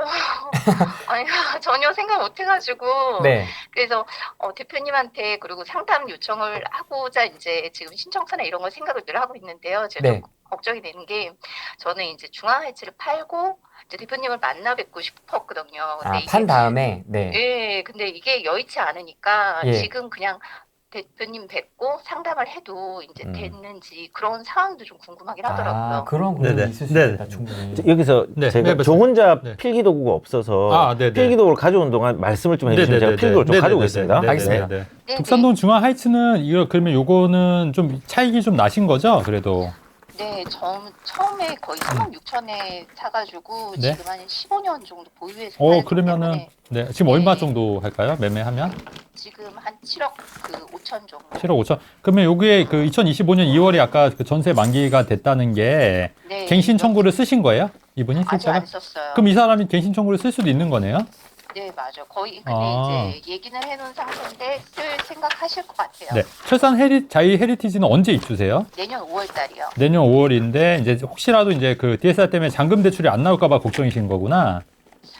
거기에서 네, 근데 지금 말 그대로 돈을 끌어다 쓰면은 네네. 그거를 이제 그 지금 현재 대출금 남아 있는 거를 저희가 이제 뭐 빌려가지고라도 이제 할 수는 있는데 네. 지금 지금 거기 이제 헤리티지를 저는 전세 놓을 생각을 하고 있거든요. 실입주할 생각은 없고요. 아, 그러면 전세 놓으시면 잔금 준비가 되신 거예요? 그러니까 처음에는 이제 중앙하이츠를 팔고 이 잔금을 하려고 생각하고 있었는데 네. 중앙 하이츠가 안 팔리면, 예, 안 팔려도. 네, 안 팔리면은 뭐 이제 빌려가지고 네. 부모님한테 네. 빌려가지고라도 해야 될 거. 분양권은 언제 사신 거예요? 이거는 철산 지금 자이 헤리티지. 한 1년 반 정도 그때 이제 그 줍줍할 때 그때 네. 구매를 했었거든요. 그러면 어쨌든 요거는 분양권은 이제 주택수에 포함이 되니까 네, 맞아요. 그러면 1년 6개월 안에 동산동 중앙 하이츠를 팔아야지 비과세 되는 거잖아요. 근데 지금 제가 시흥의 은계에 지금 현재 실거주를 살고 있기 때문에. 아, 그럼 지금 3주택이세요? 3주택, 예, 아, 3주택이요. 3주택이시네요. 전세로 사신 게 아니라 3주택이시구나. 네, 맞아요. 아, 그럼 이건 어차피 일반 세율이니까 비과세 일시적 1세대 2주택 비과세 되는 거고 하고 둘 중에 시흥 은계지구는 이게 차이가 얼마나 돼요? 은계지구 사신 거는? 이거는 초기 네. 분양을 받아가지고 네. 이것도 지금 한 3억 4천 정도. 그러면 차이 되는 거죠. 그러면 그 독산동 중앙 하이츠랑 비교했을 때 별 차이는 안 나네요? 예, 비슷해요. 아, 그러니까 둘 중에 하나만 팔아도 되잖아요, 그러면. 네, 그쵸. 그러면 그 잔금이 없으시면은 지금 사시는 집을 처분하셔도 되는 거 아니에요? 시흥 은계지구를. 예, 저도 이제 음, 그 음. 생각을 하고 있는데 네. 그 남편이나 이제 가족들이 여기 실거주가 너무 편하다고 해서 편하시니까. 이사 가는 거를 예, 아. 못 간다고 이제 하시고 어. 어쨌거나 이제 중앙하이츠는 이제 음. 저희 그 세입자가 있으니까 그냥 팔아도 된다라는 게 좀 있어가지고 근데 이제 예. 갱신 청구하면은 또 못 팔까 그렇죠. 봐. 예. 예. 그러면은 지금 현재 제가 실거주하고 있는 은계를 그냥 팔아가지고 그냥 저는 뭐 전세입자 전세로 그냥 해야 되는 게 나을까요? 그렇죠. 돈이 없으시면 그렇게 하는 거 해야죠. 잔금 치를 돈이 없으시면. 네. 예, 잔금 치를 돈이 없으시면. 아니면 독산동 증여 하이츠가 그 네네. 본인이 안 들어가시더라도 그 직계 존속 부모님이나 부모님도 만약에 있으시면 들어가셔도 이제 내보낼 수, 갱신 청구를 무력화시킬 수 있는 거 아시죠? 네네. 예, 그러니까 그렇게 해서 이제 2025년 2월에 한번 들어가서 팔아도 되시는데 네. 그게 또 쉽지는 않잖아요, 현실적으로. 예, 그러면 가장 맞아요. 쉬운 거는 지금 시흥 은계지구 사시는 데를 파는 수밖에 없을 것 같은데요, 제가 볼 때는. 예, 저도 그게 이제 그 생각을 늘 안 했던 부분은 아니기는 했는데 이게 현실적으로 예, 그 저 혼자만의 생각보다는 가족들과 엉켜가지고 그러는데, 그러니까는 대표님 얘기로는 말씀으로는 어쨌거나 중앙하이츠를 하는 것 자체가 좀 어렵다라는 얘기신 거죠, 현실적으로. 네네네. 그렇게 하고 제가 하나 또 팁을 하나 드릴게요. 네네. 그 한신자이, 아니 저기 뭐야, 그 철산자이 헤리티지를 많이 입주를 하시지 않습니까? 예, 예. 그럼 입주한 시점으로 그 비과세 기간이 3년으로 다시 늘어나요. 아, 예, 예. 그 알고 계셨어요? 몰랐어요. 근데 별로 안 놀라시는데? 되게 굉장한 팁인데. 굉장한 팁인데. 아니, 그, 지금 막 머릿속으로 막 중앙하이츠를 늘 팔아야 되겠다라는 생각만 늘 강박관념으로 가지고 있었거든요. 그리고, 네네. 예, 지금 대표님이 이거. 얘기하시는 부분은 알고는 있었는데, 왜 늘 이 망설이고만 있었는데, 그렇게 네네. 딱 찝어주셔가지고. 네네. 그러니까 제 말은 뭐냐면, 그 지금 시흥은계지구를 판 자금으로 네네. 그 철산자의 헤리티지에 입주를 하세요. 입주를 하면은 그때부터 3년이 다시 부여가 되거든요. 근데 이제 저는 그러고 네. 싶은데 저희 아이가 이제 그 고등학생이니까? 여기에서 은계 여기에서 네네네. 이미 터를 잡고 친구들이나 이런 게 너무 이렇게 있고 또 부모님들도 계세요. 아니, 그러니까 근데 그게 이제 근데 어쨌든 이제 장점은 네. 그러면 독산동 증화 하이츠도 비과세를 받을 수 있어요. 그게 커요, 그게. 왜냐면 양도세 아까 3억 6천이었으면 한 1억 정도 내셔야 되거든요. 그 양도세를 일반세로 내려면. 근데 그 1억을 줄일 수 있는 방법이었던 거예요. 그러니까 입주하고 3년 이내 독산동 증화 하이츠를 하더라도 갱신 청구를 쓰더라도 2년이니까 3년 이내 팔면 되니까 이게 비과세 된다는 얘기예요. 그 다음에 철산 자이 헤리티지도 비과세를 받을 수 있다는 거예요. 그게 현실적으로. 예, 이거 되게 큰 건데 사실은. 아니, 그러니까 근데, 전혀 예. 생각을 못한 그쵸. 부분이어가지고. 그러니까 원래 생각 못하기 때문에 전화하신 거잖아요. 아니, 그러니까 저는 대표님을 만나려고 맞아요. 하기 전에, 그러니까 이런 거를 저는 이제 저 딴에는 대표님 만나기 전에 중앙하이츠를 정리를 네. 하고, 네네. 그 다음에 이제 그 대표님이 얘기하셨던 이제 그 투자 비법으로 가겠다라고 해서 네네네. 만약 그 생각만 하고 있었거든요. 근데 네. 지금 이렇게 얘기를 해주시니까, 미리 그렇죠. 상담을 좀 받아야 됐을까 이런 예, 생각이 좀 들어가지고. 그러셔도 돼요. 예, 그러셔도 되고. 네네. 그렇게 해서 이제 요거를 팔고 그럼 어떻게 할 거냐 요거는 이제 네네. 뭐 상담하면서 얘기하시면 될 것 같아요. 예. 네. 그리고 이거는 이제 그 가족들을 좀 설득해야 돼요. 가족들, 왜냐면 이게 비과세냐 아닌가에 따라서 아까 1억 정도 차이가 난다고 했지 않습니까? 네네. 1억을 벌려고 해보세요. 그러니까요. 그죠? 예. 그럼 자녀가 전학 가는 거예요, 그럼? 그러니까 자녀가 전학을 가시는 거예요? 입주 1년, 아니, 근데 입주가 한 1년 6개월 남았다면서요, 지금. 지금 헤리티지 같은 경우 내년에 입주. 그러니까 내년 정도. 좀 더 좀 늦게 하셔도 되잖아요. 약간 더 몇 달은. 그러면 혹시 그거를 3년 전세 주고 그 이후로 저희가 입주해도 돼요? 그거는 안 돼요. 입주할 그건 때만. 안 돼요? 입주할 때만. 입주할 때만? 입주할 때. 입주해서. 분양받은 주택은 입주해서 3년 이내. 3년 이내에요? 네네. 주택을. 그러니까 네. 분양권이 주택이긴 한데 입주하면 또 그 입주하는 시점으로 3년으로 다시 잡아줘서 되게 전혀 굉장한 팁이에요. 몰랐어요.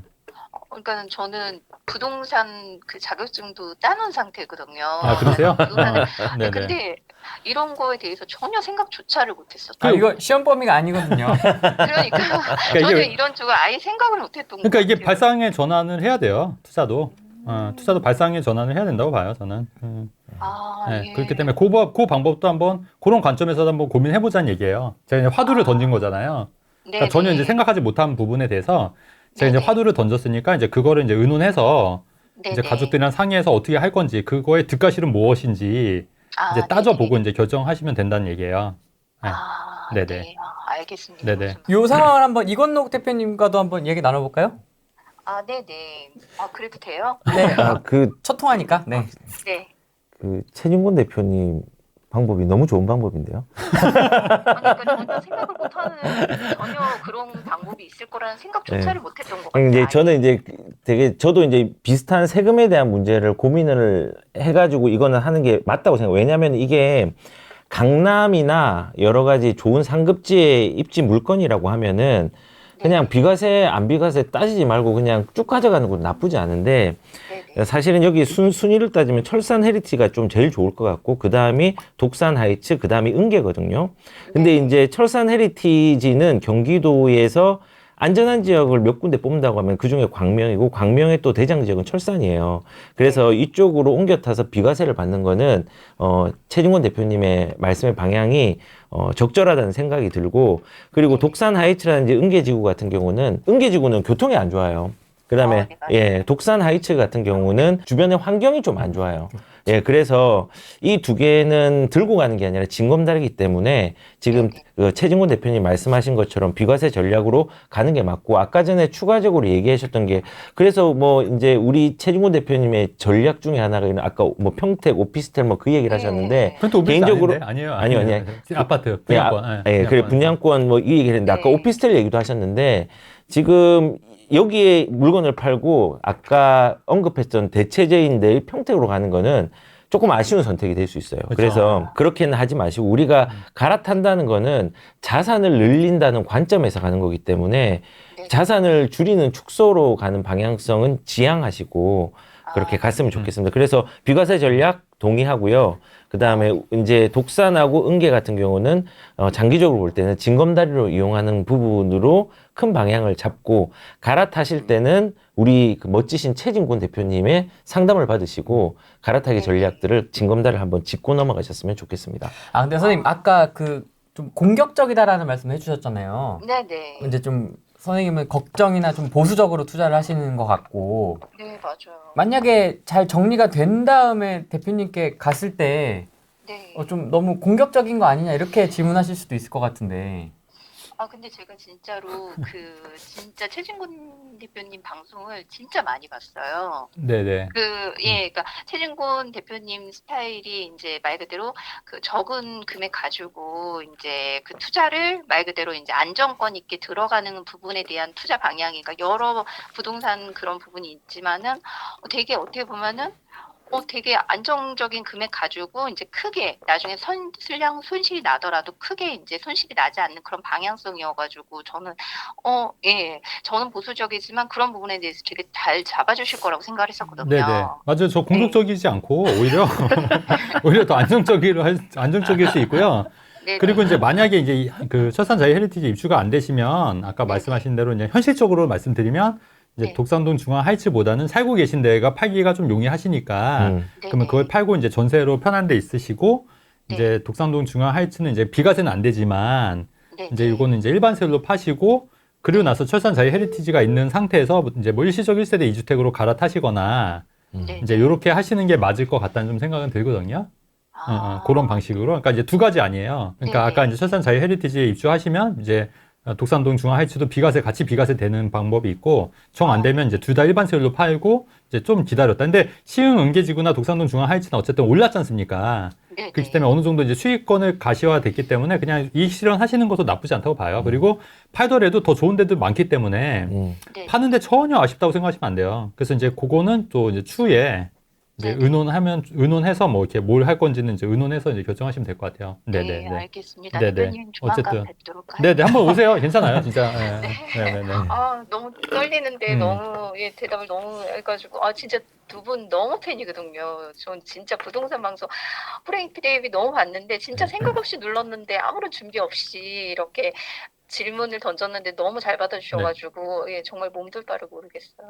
그러면 후랭이 TV에서 최정은 대표님을 제일 좋아하세요? 콘텐츠 중에서? 네.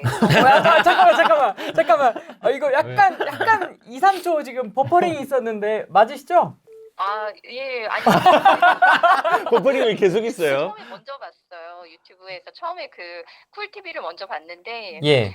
이건욱 대표님이 그 인상이 정말로 진짜로 그 되게 공감을 많이 해주세요. 막 정말 그때 당시에 초반에 저희 그 임대사업자나 이렇게 되게 힘들어가지고 전세입자 그분들 너무 힘들어가지고 막 힘든 내용을 이건욱 그 대표님이 그 채팅방에 있는 걸 다 읽어주시면서 되게 많이 잘 받아주셨거든요. 막 공감해주시고. 예. 근데 어느 순간에 이건욱 대표님이 최진권 대표님이랑 이렇게 같이 이제 방송을 하는 거 보고 예. 아, 최진권 대표님 스타일이 되게 직설적인 면들이 계시잖아요. 네, 네. 이건욱 대표님이 그런 스타일인데 친하신 분이니까 최진권 대표님도 직설적이지만 나한테 진짜 맞는 자산이나 이런 거, 포트폴리오나 이런 걸 진짜 잘 방향 이끌어주겠다 이런 생각을 좀 많이 했었던 것 엄마 스타일, 아빠 스타일. 네, 근데 이제 아무래도 이제 아까 최진권 그 대표님 얘기하신 것처럼 이제 끄집어내는 것 중에서 시간 절약을 해주시는 거 말씀을 해주셨잖아요. 네. 그래서 그 말이 저는 늘 와닿아가지고 그랬던 것 같아요. 그래서 진짜 분양권은 그런 부분 아예 생각조차도 못한 부분을 끄집어내셔 주셔가지고 아까 말을 못했던 것 같아요. 오늘 가이드를 받으셨으니까 네네. 정리가 되면 한번 뭐 두 분 미팅을 네네. 하시든지 뭐 하시면 네네. 될 것 같습니다. 예. 근데 이렇게 신청서 하면은 직접 만나 뵙는 거죠. 네, 맞아요. 근데 저는 너무 틀릴 것 같아가지고. 아니에요. 예, 예. 네. 네, 아니에요. 알겠습니다. 괜찮아요. 대표님 조만간 만나 뵐게요. 네네. 네, 고맙습니다. 감사합니다. 네. 네. 네, 저는 무주택자고 지금 인천 검단에 전세로 살고 있어요. 예.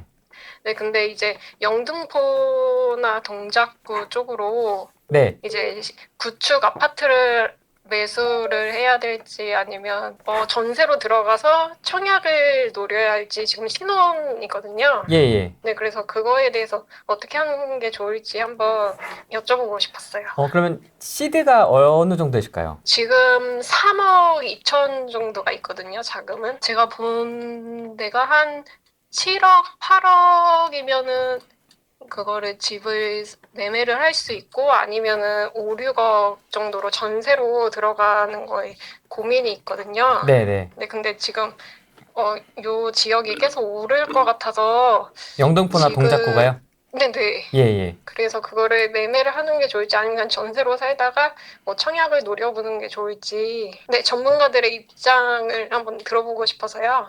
그러면 매월 그 원리금 상환은 어느 정도까지 가능하세요? 이제 월 소득에 대한 이야기입니다. 월 소득은 한 600 정도 되거든요. 네, 그 중에서 그 중에서 한 아직 그렇게 네. 확실하게 근데 생각해 본 적은 가이드를 없는데 예, 그냥 어바웃으로 반 정도요. 반 정도, 네, 250에서 네. 한 300 정도. 네. 제가 그냥 말씀드릴까요?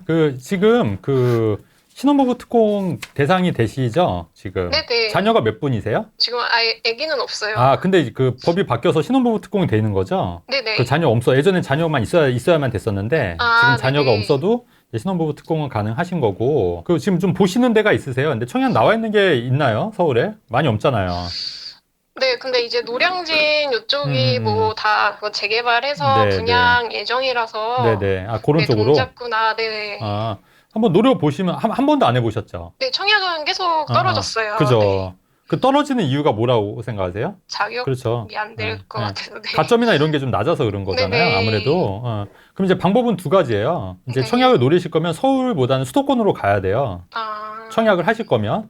네. 그래서 이제 주거랑 거주를 분리하시는 거예요. 그러니까 수도권에 검단도 보면은 지금 7, 8억 하지 않습니까? 지금 검단 네. 사셔서 아실 거예요. 네. 거기가 분양가가 3억대였어요. 3, 4억대. 네네. 그죠? 근데 어쨌든 검단에 당첨되신 분들은 어쨌든 2배의 차익을 얻으신 거예요. 네. 그쵸? 최근에도 검단 또 있었잖아요. 네네. 네. 그러니까 그런 데 넣으셔야 된다는 얘기예요.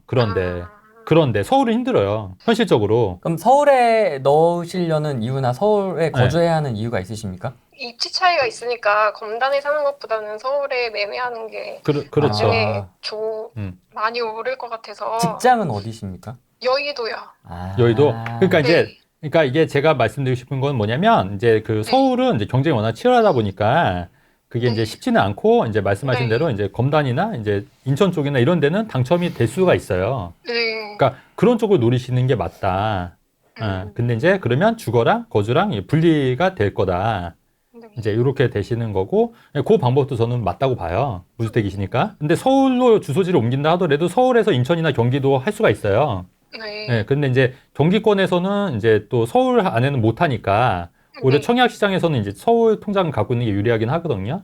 네. 그러니까 주소지를 옮기는 것도. 그러니까 그런 것도 이제 검토하셔보고, 만약에 이게 청약이 계속 하다가 안 되면 네. 그때 이제 집을 매매하시는 것도 괜찮을 것 같다는 좀 생각이 들거든요. 일단은 우선은 좀 청약 쪽으로 가시는 것도, 그리고 네. 이제 서울 쪽은 아니지만 이제 경기도 쪽에는 충분히 가능하다. 예, 그 말씀을 좀 드리는 거예요. 네. 예.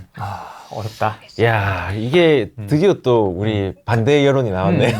청약이냐, 갭이냐, 네네네. 뭐 네. 실거주냐. 첫 번째, 저는 전세는 사지 마십시오.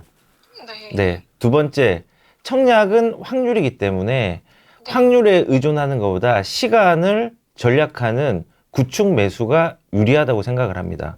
네. 세 번째는 서울의 구축이라고 했는데 아마 본동 쪽이나 상도동, 본동 뭐 이쪽을 보신 것 같아요. 맞나요? 어디를 보셨어요? 그쪽도 보고 아니면은 물레동, 양평동.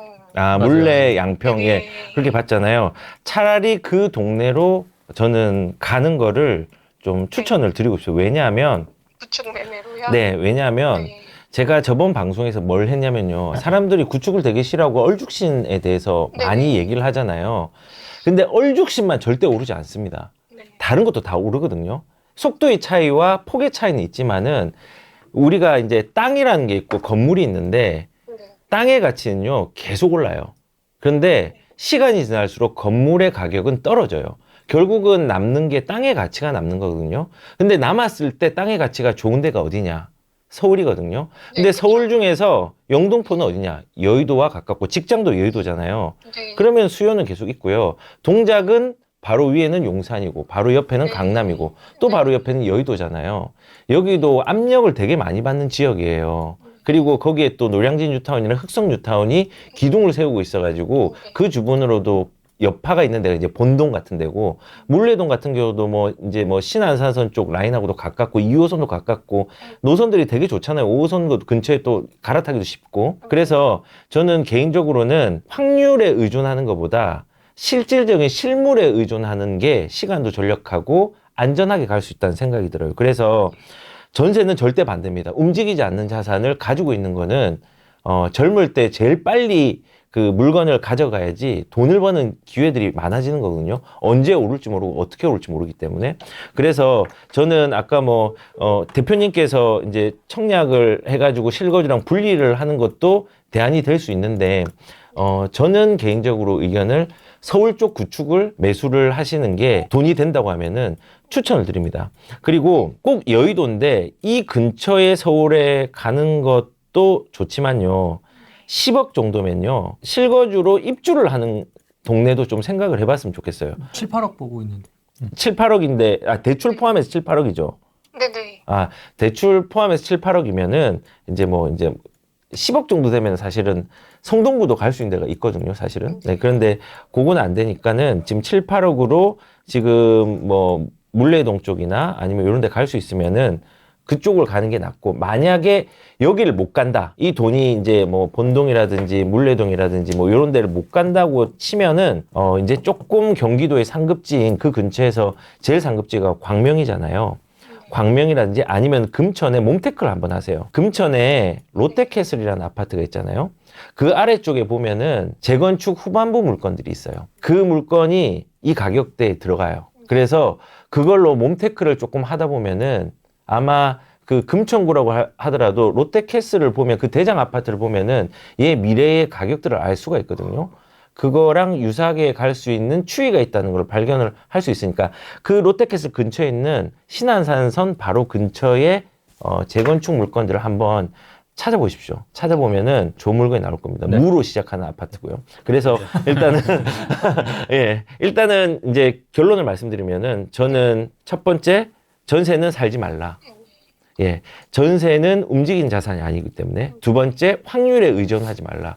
청약을 하는 것 자체가 언제까지 청약이 될지 모르기 때문에 이거가 10년 뒤에 될 수 있고 1년 뒤에 될 수 있는 확률보다는 확정된 구축으로 가는 게 훨씬 낫다. 서울의 구축을 가지 못한다고 하면은 경기권의 상급 수요가 있는 곳으로 가고 그 광명에 못 간다고 하면은 하급 서울의 물건 중에서 재건축 물건으로 가는 게 조금 유리할 수 있겠다라고 이제 결론을 좀 내리도록 하겠습니다. 두 분의 네. 이제 의견이 갈렸는데 네네. 아니, 근데 제가 좀 더 말씀드리면 일장 있습니다. 일단 네. 근데 제가 이제 그 말씀드린 거는 이제 뭐 양평동 한신 아파트 이런 데도 사실 뭐 한 그 정도 금액에서는 가능하실 거예요. 그죠? 네.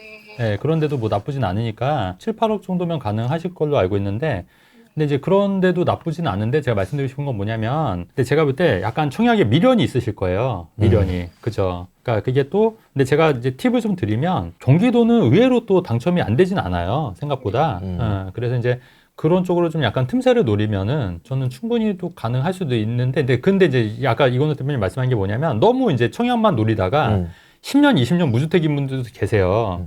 근데 그건 아닌 것 같아요. 그 말 아니고, 아니니까 이제 막 해보다가 이제, 이건 아니다 싶으면 빨리 전환을 해야 되는데, 이제 아직 미련이 좀 있으실 것 같으니, 일단은 우선순위를 청약을 한번 넣어보시는 게 어떻겠냐는 게 이제 제 의견인 거니까, 예, 그러니까 비슷한 맥락이에요, 사실. 그러니까 근데 한번 해보다가 이제 말씀 안 되면 이제 구축 가신 게 맞죠. 그러니까 그거는 맞는 것 같아요. 합의를 두 사람의 의견들의 합의를 본다고 하면요. 지금 이제 2025년도 상반기까지 내가 원하는 분양 물건이 있으면은 그 물건들을 검색을 해보고 아마 조금 검색을 해보고 좀 선별을 해 놓으십시오. 맞죠. 그리고 그 선별을 했는데 이 무주택 기간을 지금 나이가 어떻게 되시죠? 지금 40이요. 40이에요. 그러면은 너무 오랫동안 무주택 하지 마십시오. 그러네요. 예. 너무 오래 하지 마시고 한 6개월 내에 승부가 안 나면요. 빨리 갈아타야 됩니다. 3월에 전세 만기여서 이사를 네. 가야 되거든요. 네. 이제 전세로 갈지 매매로 갈지 그거를 음. 네, 고민하고 있었어요. 예, 일단은 매매로 가시는데 3월까지 분양 나오는 게 지금 제가 확인을 못 해봤는데 최대한 빨리 저는 그 3월과 별개로 뭐 우리가 월세나 단기 임대도 살 수 있잖아요. 내년 6월 정도까지 만약에 좋은 물건이 나왔다. 그 분양으로. 경기권이나 아까 대표님 말씀하신 거 그런 거를 도전을 해보시는데 저는 40대면은 너무 무주택 기간을 더 끄는 거는 좀 아쉽다 생각합니다. 왜냐면은 제가 제일 부러워하는 사람이 돈이 많은 사람이 아니라 시간을 많이 확보한 사람이거든요. 저는 20대 중반이 너무 부러워요. 왜냐면 그 시간을 사서 돈을 더 크게 불릴 수 있는 기회가 있는 거예요. 거꾸로 40이잖아요. 그러면은 그 시간이 조금 많이 축소가 돼 있죠. 그러면 그 시간을 효율적으로 쓰는 게 더 중요합니다. 그래서 뭐 이렇게 이제 한번 시도는 해보실 때 그 기간을 너무 길지 않게 하고 그리고 구축으로도 이제 빨리 옮겨 타는 부분들을 고민해 봤으면 좋겠습니다. 아무래도 저도 빨리 매매 구축이 날 것 같다 생각이 들긴 했었거든요. 네. 네, 근데 그게 혼자만의 생각이 아니라 이제 전문가들의 입장을 들어보고 싶어서 네. 네, 연결했는데 네. 선택하실 수 있어요. 둘 중에 누구 손 들어주시겠어요? 둘 중. 그러면. 구축 서울 매매 그럼 이건호 대표님 손이네. 제가 손 들어야 돼 이렇게. 수도권보다는 아무래도 그게 더 중요하신 거죠. 그러니까 강조 포인트가 그치. 직장과 좀 서울 입지. 서울 입지에 그치. 직장 가까운 쪽에 네. 뭔가 맞아요. 지분이 있어야 되는 거죠. 둘 다 손해 보는 투자는 아닌데 맞아요. 이제 네. 이제 그거에 대해서 선별적으로 하시는 거는 맞아요. 이제 개인의 선택이 되니까 맞아요. 아무튼 둘 다 실수하는 건 아니에요. 맞아요. 예, 그러니까 잘 고민하시고 선택하셨으면 좋겠습니다. 그러니까 시간이 얼마 안 남아서 아마 판단을 곧 하셔야 될 것 그쵸, 같은데 진짜. 판단 되시면 나중에 채팅을 한번 올려주십시오. 어떻게 하셨는지. 네, 감사합니다. 네, 고맙습니다. 네. 네. 27살인데 예. 아, 좋아하는 나이. 지금 이번에 코인이 좀 올라서 이야, 역시 축하드립니다. 역시 도지입니까 뭡니까 비트입니까? 도지가 좀 올라서 이거지. 아, 일론 머스크. 1억 5천 1억 5천 좋아.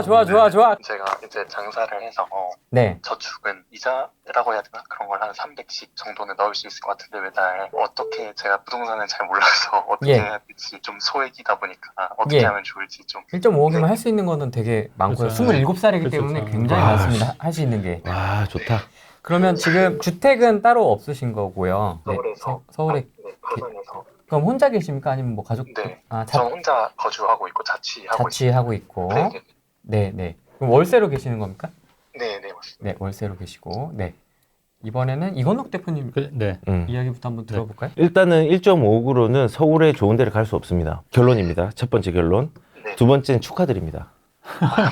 네. 예, 그리고 세 번째는 금융 비용을 300만 원 정도 할 수 있다고 했는데 이거를 이제 선택을 해야 돼요. 내가 만약에 금융 비용을 300을 가져갈 수 있으면은 뭐 이제 대출을 이빠이 받는다고 하면은 네. 제 생각에는 한 4.5억에서 5억까지 갈 수 있는 것 같고 그리고 1.5억을 더하면은 한 6억 정도 범위 내에서 갈 수 있다고 생각을 하거든요.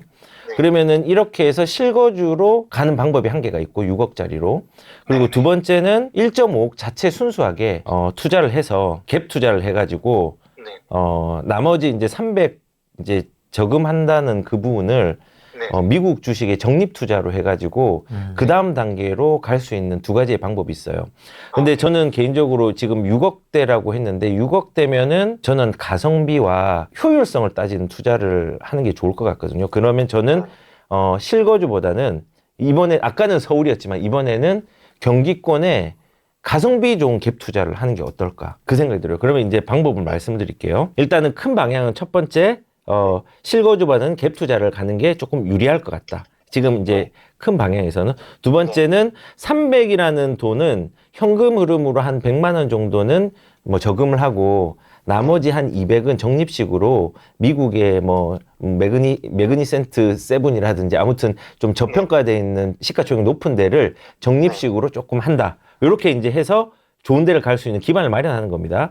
그리고 갭 투자 같은 경우는 신축이 될 수 있는 아파트로 가는 게 중요한데 한 2주가 한 2, 3년? 길게는 4년 안에 될 수 있는데 투자금이 1억 5천 되는 데가 있어요. 예, 근데 단점은 뭐냐면요. 정비 사업이 아니라 리모델링 사업이에요. 위치는 수원 영통구. 그리고 이름은 말하지 않아 찾아보십시오. 공부하면 조금만 나옵니다. 네. 근데 죄송합니다. 왜냐면 어딘지 알아서. 예, 영통구에 10월 달에 사업 승인이 난 데가 있습니다. 네. 거기는 1.5억 정도 들어갑니다. 전으로. 그런데 얘가 왜 좋냐? 우리가 서울하고 연결이 직장이 잘 되는 게 되게 좋은 거잖아요. 네. 거기는 분당선입니다. 서울하고 연결 잘 되죠. 주변에 직장이 좋아야 되잖아요. 거기가 삼성이 본사가 있습니다. 삼성이 있습니다. 그러면 지역의 일자리와 서울의 일자리 둘 다 괜찮죠? 그러면 이제 또 중요한 게 뭐예요? 학군이죠? 네. 학군 되게 좋아요. 그리고 학원가도 거기 되게 크게 형성돼 있어요. 그러면 또 호재도 있으면 좋잖아요. 호재는 여기 한 개가 더 개통돼요. 여기 더블 역세권이 분당선에 이제 만들어지는 분당선입니다. 그리고 인동선이 들어오죠. 그러면은 이게 신축이 되면은 얼마나 비싸질까를 판단해야 되잖아요. 옆에 올해 분양한 게 있는데 30평대가 11억에 분양했어요. 그러면은 얘는 투자금이 1억대로 들어가고 시기적으로 만약에 리모델링이 안 돼도 상관없는 수요층이 있고 거래량은 무지막지하게 많고 예 그리고 투자금은 1억 5천이고 근데 얘가 신축이 되었을 경우에 가성비가 어떻게 될까를 생각하면은 저는 뭐 투자로서는 나쁘지 않다라는 생각이 좀 들거든요. 그래서 이제 저는 방향은 갭 투자로 가는 것도 나쁘지 않다. 그리고 이제 도지코인을 했으니까 이 투트랙 씨를 뿌리는 게 좋을 것 같아요. 예, 투트랙 씨를. 이거가 왜냐하면 규모가 4억대의 아파트이기 때문에 이거 자체를로만 만족하는 게 아니라 다른 이제 움직이는 생산 공장도 만들어 놔야 되는데 그거를 저금 대신 이제 미국 주식으로 병행을 하면서 요거 다음에 그 다음 입지를 이제 한 뭐 8, 9억짜리 지금 기준으로 그 10억짜리 가까이 가는 털을 쌓아놓고 가는 게 이제 좀 좋다는 생각이 듭니다. 그래서 결론은 실거주보다 갭 투자 그리고 경기권에 수요층이 많은 곳 그리고 더불어서 C를 미국 주식에도 투자를 해놓는 방법 요렇게 가면은 저는 좋을 것 같습니다. 자 이제는 최진곤 대표님이 네. 어떤 방향을 하실지 궁금합니다. 우리가 이제 재미로 방송이니까 반대로 해야 되잖아요. 이번에는 이제 되게 길게 하셨잖아요. 네네. 전 짧게 할게요. 수도권에 신축에 풀 대출 받아서 월세 세팅하세요. 네. 수도권 신축 풀 대출 월세 끝. 네. 근데 이유도 제가 얘기해 주세요. 수도권 네네. 보니까 네. 다 좀 많이 비싼 것 같아가지고. 한 5, 6억대 아파트도 찾아보면 있을 거예요. 5, 6억대로. 네. 근데 약간 그런데 시흥이나 이런 데 네? 괜찮은 시흥 같은 데도 괜찮아요. 뭐 그런 데도 괜찮을 수 있어요. 예. 그러니까 그런데 대신에 이제 신축 그리고 이제 감정가가 이제 좀 높은데 네. 그리고 이제 뭐 풀 대출 받을 수 있으면 네. 그렇게 돈이 많이 안 들어갈 거예요. 네, 그렇게 해서 월세 세팅. 네네. 그렇게 해서 경기도 쪽에 예. 찾아보면 또 의외로 많이 있습니다. 그런데 예. 감사합니다. 예, 그렇게 짧죠. 네네. 이유를 얘기해 이렇게. 주셔야 되는 거 아니에요? 이유 다 알아요, 다 이제 이런 데는 뭐 이유가 뭐가 필요해? 말씀을 드릴게요. 예, 예. 이유가 이유를 제가, 여기서 제가 하는데? 이유를 말씀드릴게요. 예, 일단은 아까 시흥 정도라고 하셨는데 시흥의 신축들인 데가 장현지구랑 그 아래쪽 전후 라인이잖아요.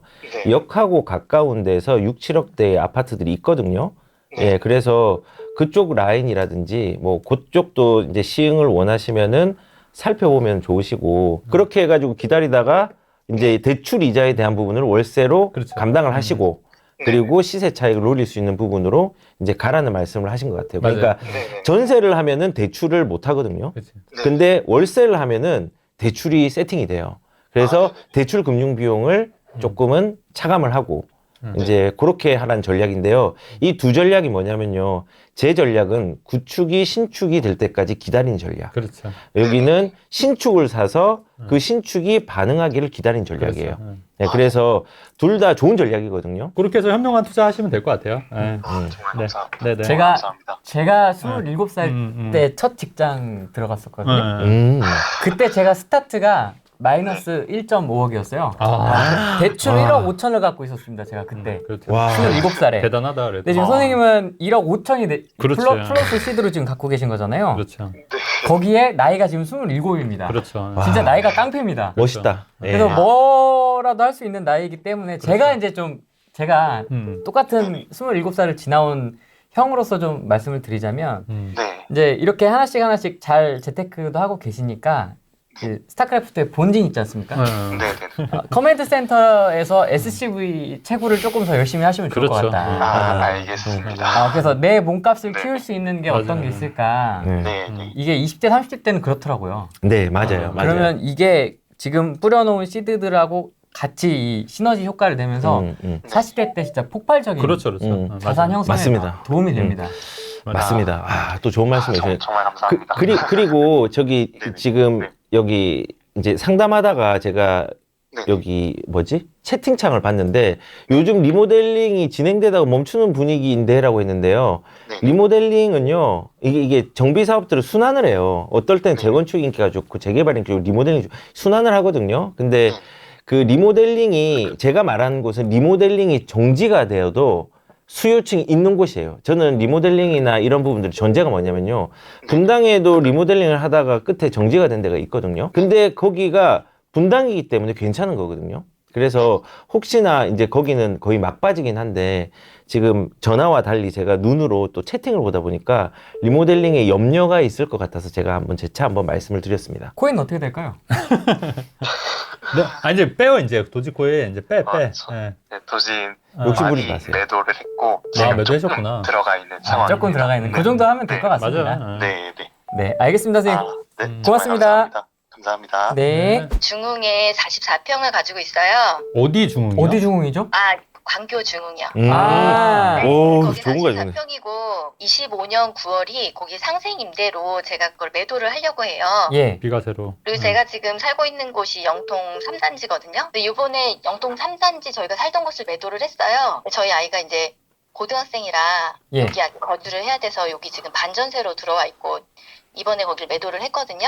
그리고 나서 요거 두 개를 합쳐서 25년 9월 그쪽에 상생임대기 끝나면 그때 합쳐서 서울로 저한테 또 한 채로 가는 게 나은지 네. 아니면 지금 영통에 있는 거 매도한 거를 갭으로 서울에 하나 투자를 해놓고 내년 9월 광교 거 매도되면 그때 그냥 2주택으로 가는 게 나은지 그 제가 뭐 여쭤봐도 될까요? 그 만약에 지금은 현금 얼마 있으신 거예요? 영통 파신 게 지금 얼마 있으세요? 현금? 아 제가 음. 그 원룸을 작년에 지어서 아, 네네네. 신축을 해갖고 거기 보증금을 들고 있어요. 네, 그러니까 그게 얼마예요? 그게 한 지금 8억 5천 정도 8억 되거든요. 5천? 만약 광교 중흥 S 이거 8억 처분하면 얼마가 되세요? 엄청 많아. 지금 요번에 23억에 매도가 됐고요. 네. 지금 전세가 10억 8천에 있어요. 아, 그러면 이제 그거 합치면 한 28억 20억. 정도 되는 거네요? 22억? 근데 지금 원룸에 네. 그 전세금이 한 제가 11억 정도 받았거든요. 보증금을. 네네.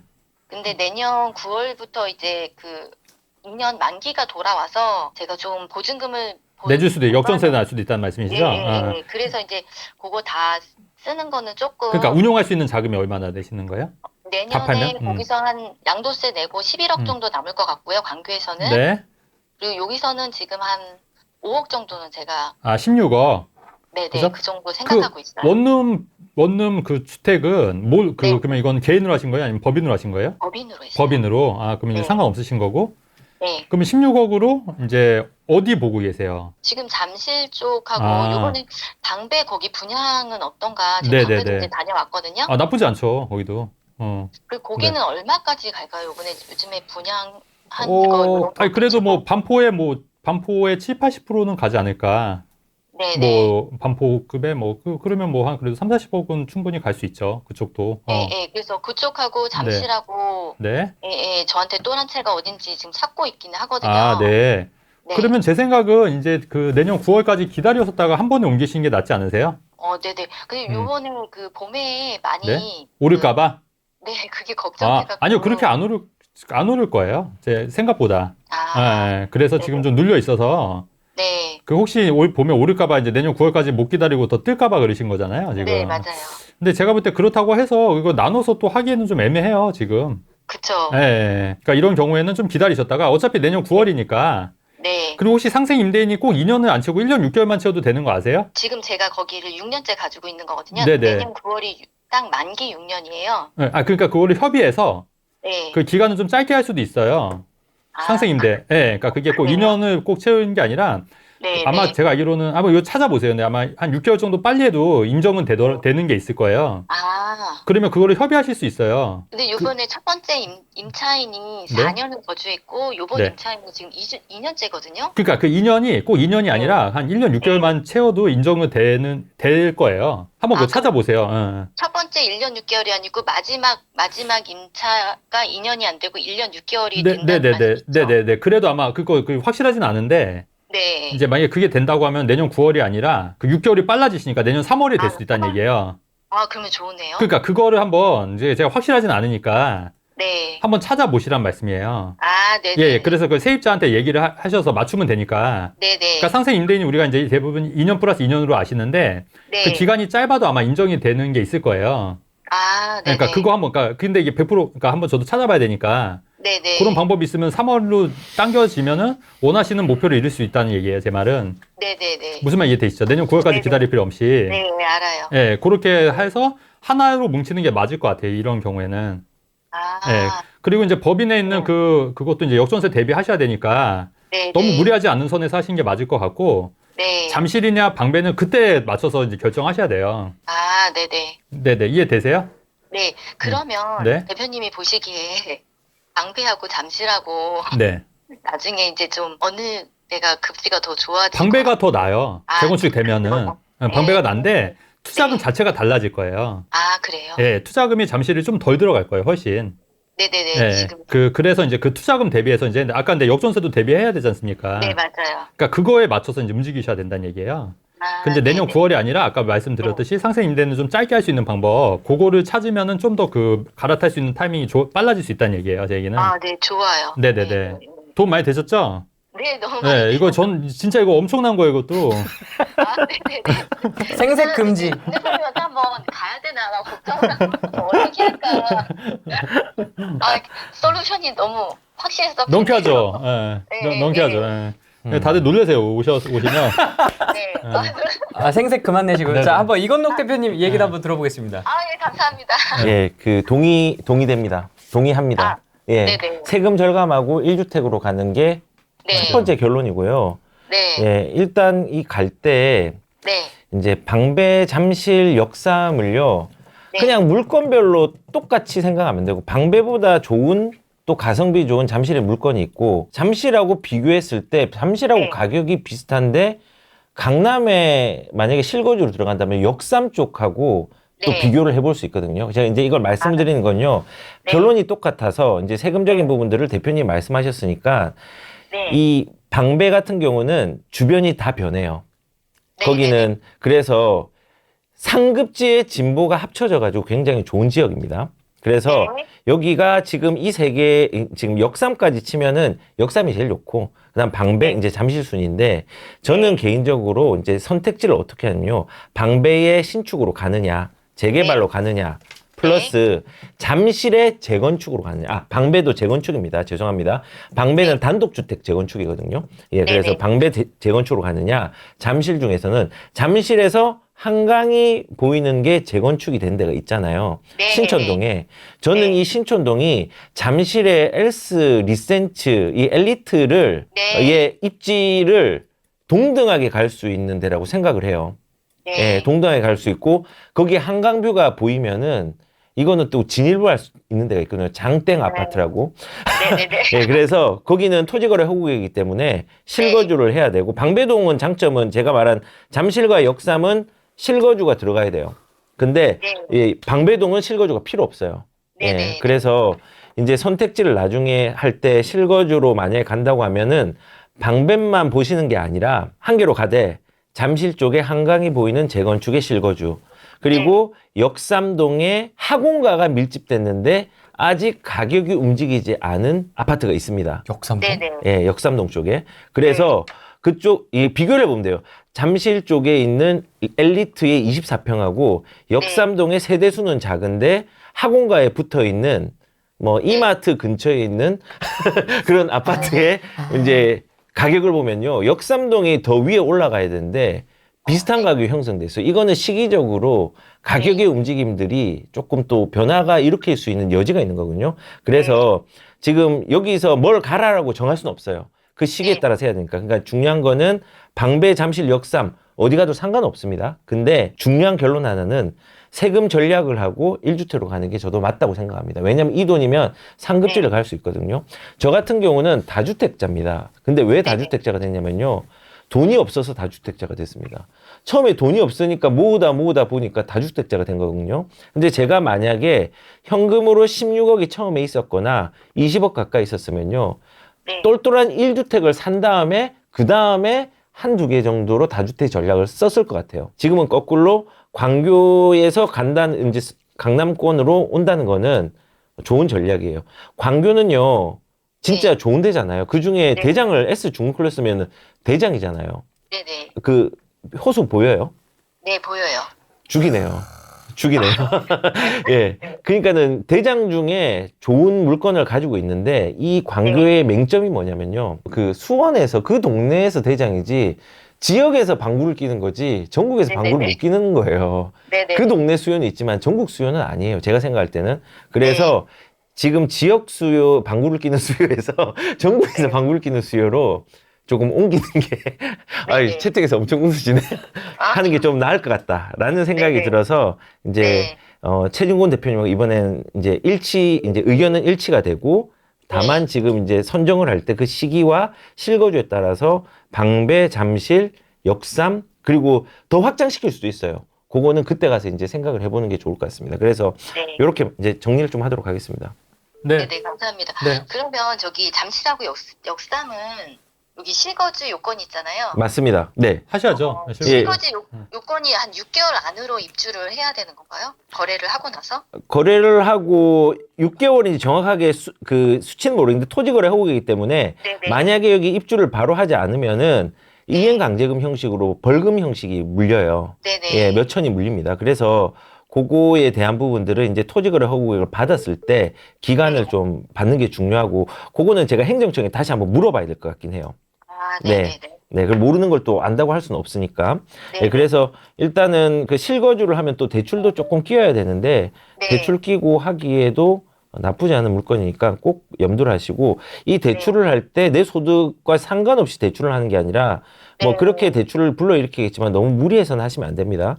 그러면은 나중에 혹시나 저든 최진곤 대표님은 상담을 받으실 때 그 네. 돈에 맞는 것들을 방배, 잠실, 역삼 혹은 여기가 안 된다면은 용산 쪽에도 좋은 게 있고 성동구 쪽에도 좋은 게 있고 그다음에 이게 또 돈이 내 소득에 대해서 무리 간다면 마포 쪽으로 가야 되거든요. 그래서 아. 그거는 나중에 이제 생각할 일이지만은 지금 현재는 방배와 잠실, 역삼 중요한 게 아니라 1주택으로 가는 게 중요하고 그다음에 실거주로 갈 건가 투자로 갈 건가. 투자로 간다고 하면은 방배 가도 괜찮고요. 그다음에 잠실 역상 같은 경우 실거주 요건이 붙는다는 거. 요거로 이제 좀 구분하셔서 이제 앞으로의 몇 개월 뒤를 준비하셨으면 좋겠습니다. 네. 아, 그럼 질문 하나만 더 할게요. 방배 몇 구역이 제가 보고 있는 데가 이제 5구역 이렇게 보고 있거든요. 네. 16구역인가 거기도 네. 15구역인가 거기도 괜찮은 거 같은데 어느 쪽이 나을까요? 돈이 얼마 있느냐에 따라 다르겠죠. 근데 네네. 거기가 이제 5구역도 13구역, 16구역 다 좋아요. 다 좋은데 그 부분들은 이제 뭐 여기 실거주를 하실 거예요? 아니면 투자로만 하실 거예요? 아니요, 투자로요. 투자로요. 그러면은 투자로 한다고 하면은 입지가 좋다의 문제보다는 네. 내 돈에서 가성비가 좋은 걸로 따져야 되니까 5구역이든 16구역이든 뭐 13구역이든 어디든 그 네. 돈에 맞는 데를 찾아서 들어가면 될 것 같아요. 근데 분명한 거는 네. 이제 반포 쪽에 가까울수록 조금 유리합니다. 아, 네네. 네, 그렇게만 말씀드릴게요. 네. 네. 너무 감사합니다. 네. 어떤 분한테 상담을 받으러 가야 되는 거예요, 그러면? 저도 헷갈려요. 편하신 대로. 나 모르겠는데? 네, 편하신 대로 하시면 됩니다. 네. 아, 두 분 다 지금 구독 중이거든요. 네. 편하신 대로. 망고쌤님도 구독 중이고. 셋 중에 누가 제일 좋으세요? 지금 망고쌤님 거기는 지금 연애원 들었어요. 멤버스? 네네. 근데 여기다 물어보네? 망고쌤한테 물어보세요, 그러면! 이번에 임장에 망고쌤님이 뒤풀이 없다고 하셔갖고 삐졌어? 그래갖고 전화가 연결돼서 너무 감사해요. 망고쌤이 뒷풀이를 안 해서 여기 전화나 한번 해보자. 네네. 네네. 뭐 하나 걸려봐라 한번 전화해서 걸리면 좋고 아니면 말고 뭐 이런 거네. 전화 지금 구독하시는 분들 얼른 전화하세요. 저도 될지 몰랐는데 돼서 너무 기쁘거든요. 알겠습니다. 열심히 전화 다이얼 돌려보세요. 열심히 답변해드렸는데 망고쌤한테 안 되네. 망고 선생님 의문의 1패. 알겠습니다, 선생님. 잘 네. 판단하셔가지고 나중에 결정되시면 네네. 나중에 채팅이라도 한번 올려주세요. 네, 알겠습니다. 네, 고맙습니다. 네, 감사합니다. 네. 4년 전에 투자 목적으로 네. 일산의 강촌동화 50평대 네. 마도동에 네. 그거를 이제 매수했었는데 지금 선도지구 후보 이제 유력단지 중 하나거든요, 거기가. 네. 그래서 그거를 이제 지금 매수 문의가 막 오고 있긴 한데 간간히 예. 이거를 이제 지정되면 이제 매도하고 이제 반포나 잠원으로 갈아타기를 할 예정이거든요. 반포나 잠원. 예. 네. 그래서 그걸 지금 한 제가 6억대 샀는데 한 9억 후반대는 사겠다는 분이 좀 있어요, 지금. 예. 근데 이게 정고점 거의 10여까지 갔었거든요. 예. 그래서 이거를 지정되면은 약간 그 기대감 있을 때 그냥 바로 매도를 하고 갈지 아니면은 좀 타이밍을 보다가 이동을 해야 될지. 네. 그러면 다른 네. 주택은 없으십니까? 다른 거 뭐? 네, 없습니다. 네. 네, 이런 경우에는 그냥 팔고 반포 잠원 가신 게 맞을 것 같은데요. 왜냐면은 이게 오를 거 기다리다가 반포 잠원이 더 먼저 올라요. 그렇죠. 근데 이게 네. 올해만 이제 보던 데가 올해만 한 5억 이상씩 올라버리니까 네. 경우가 지금 이제 뭐 내년 상반기에 조정이 온다 이런 얘기들도 좀 네, 네, 있잖아요. 네. 그러니까 이거는 이제 일단은 내나 보시고 팔리면 팔린 대로 움직이셔야 될 것 같은데. 그냥 바로 근데 이게 팔린다는 얘기는 반포 잠원이 움직일 가능성이 굉장히 높다는 얘기예요.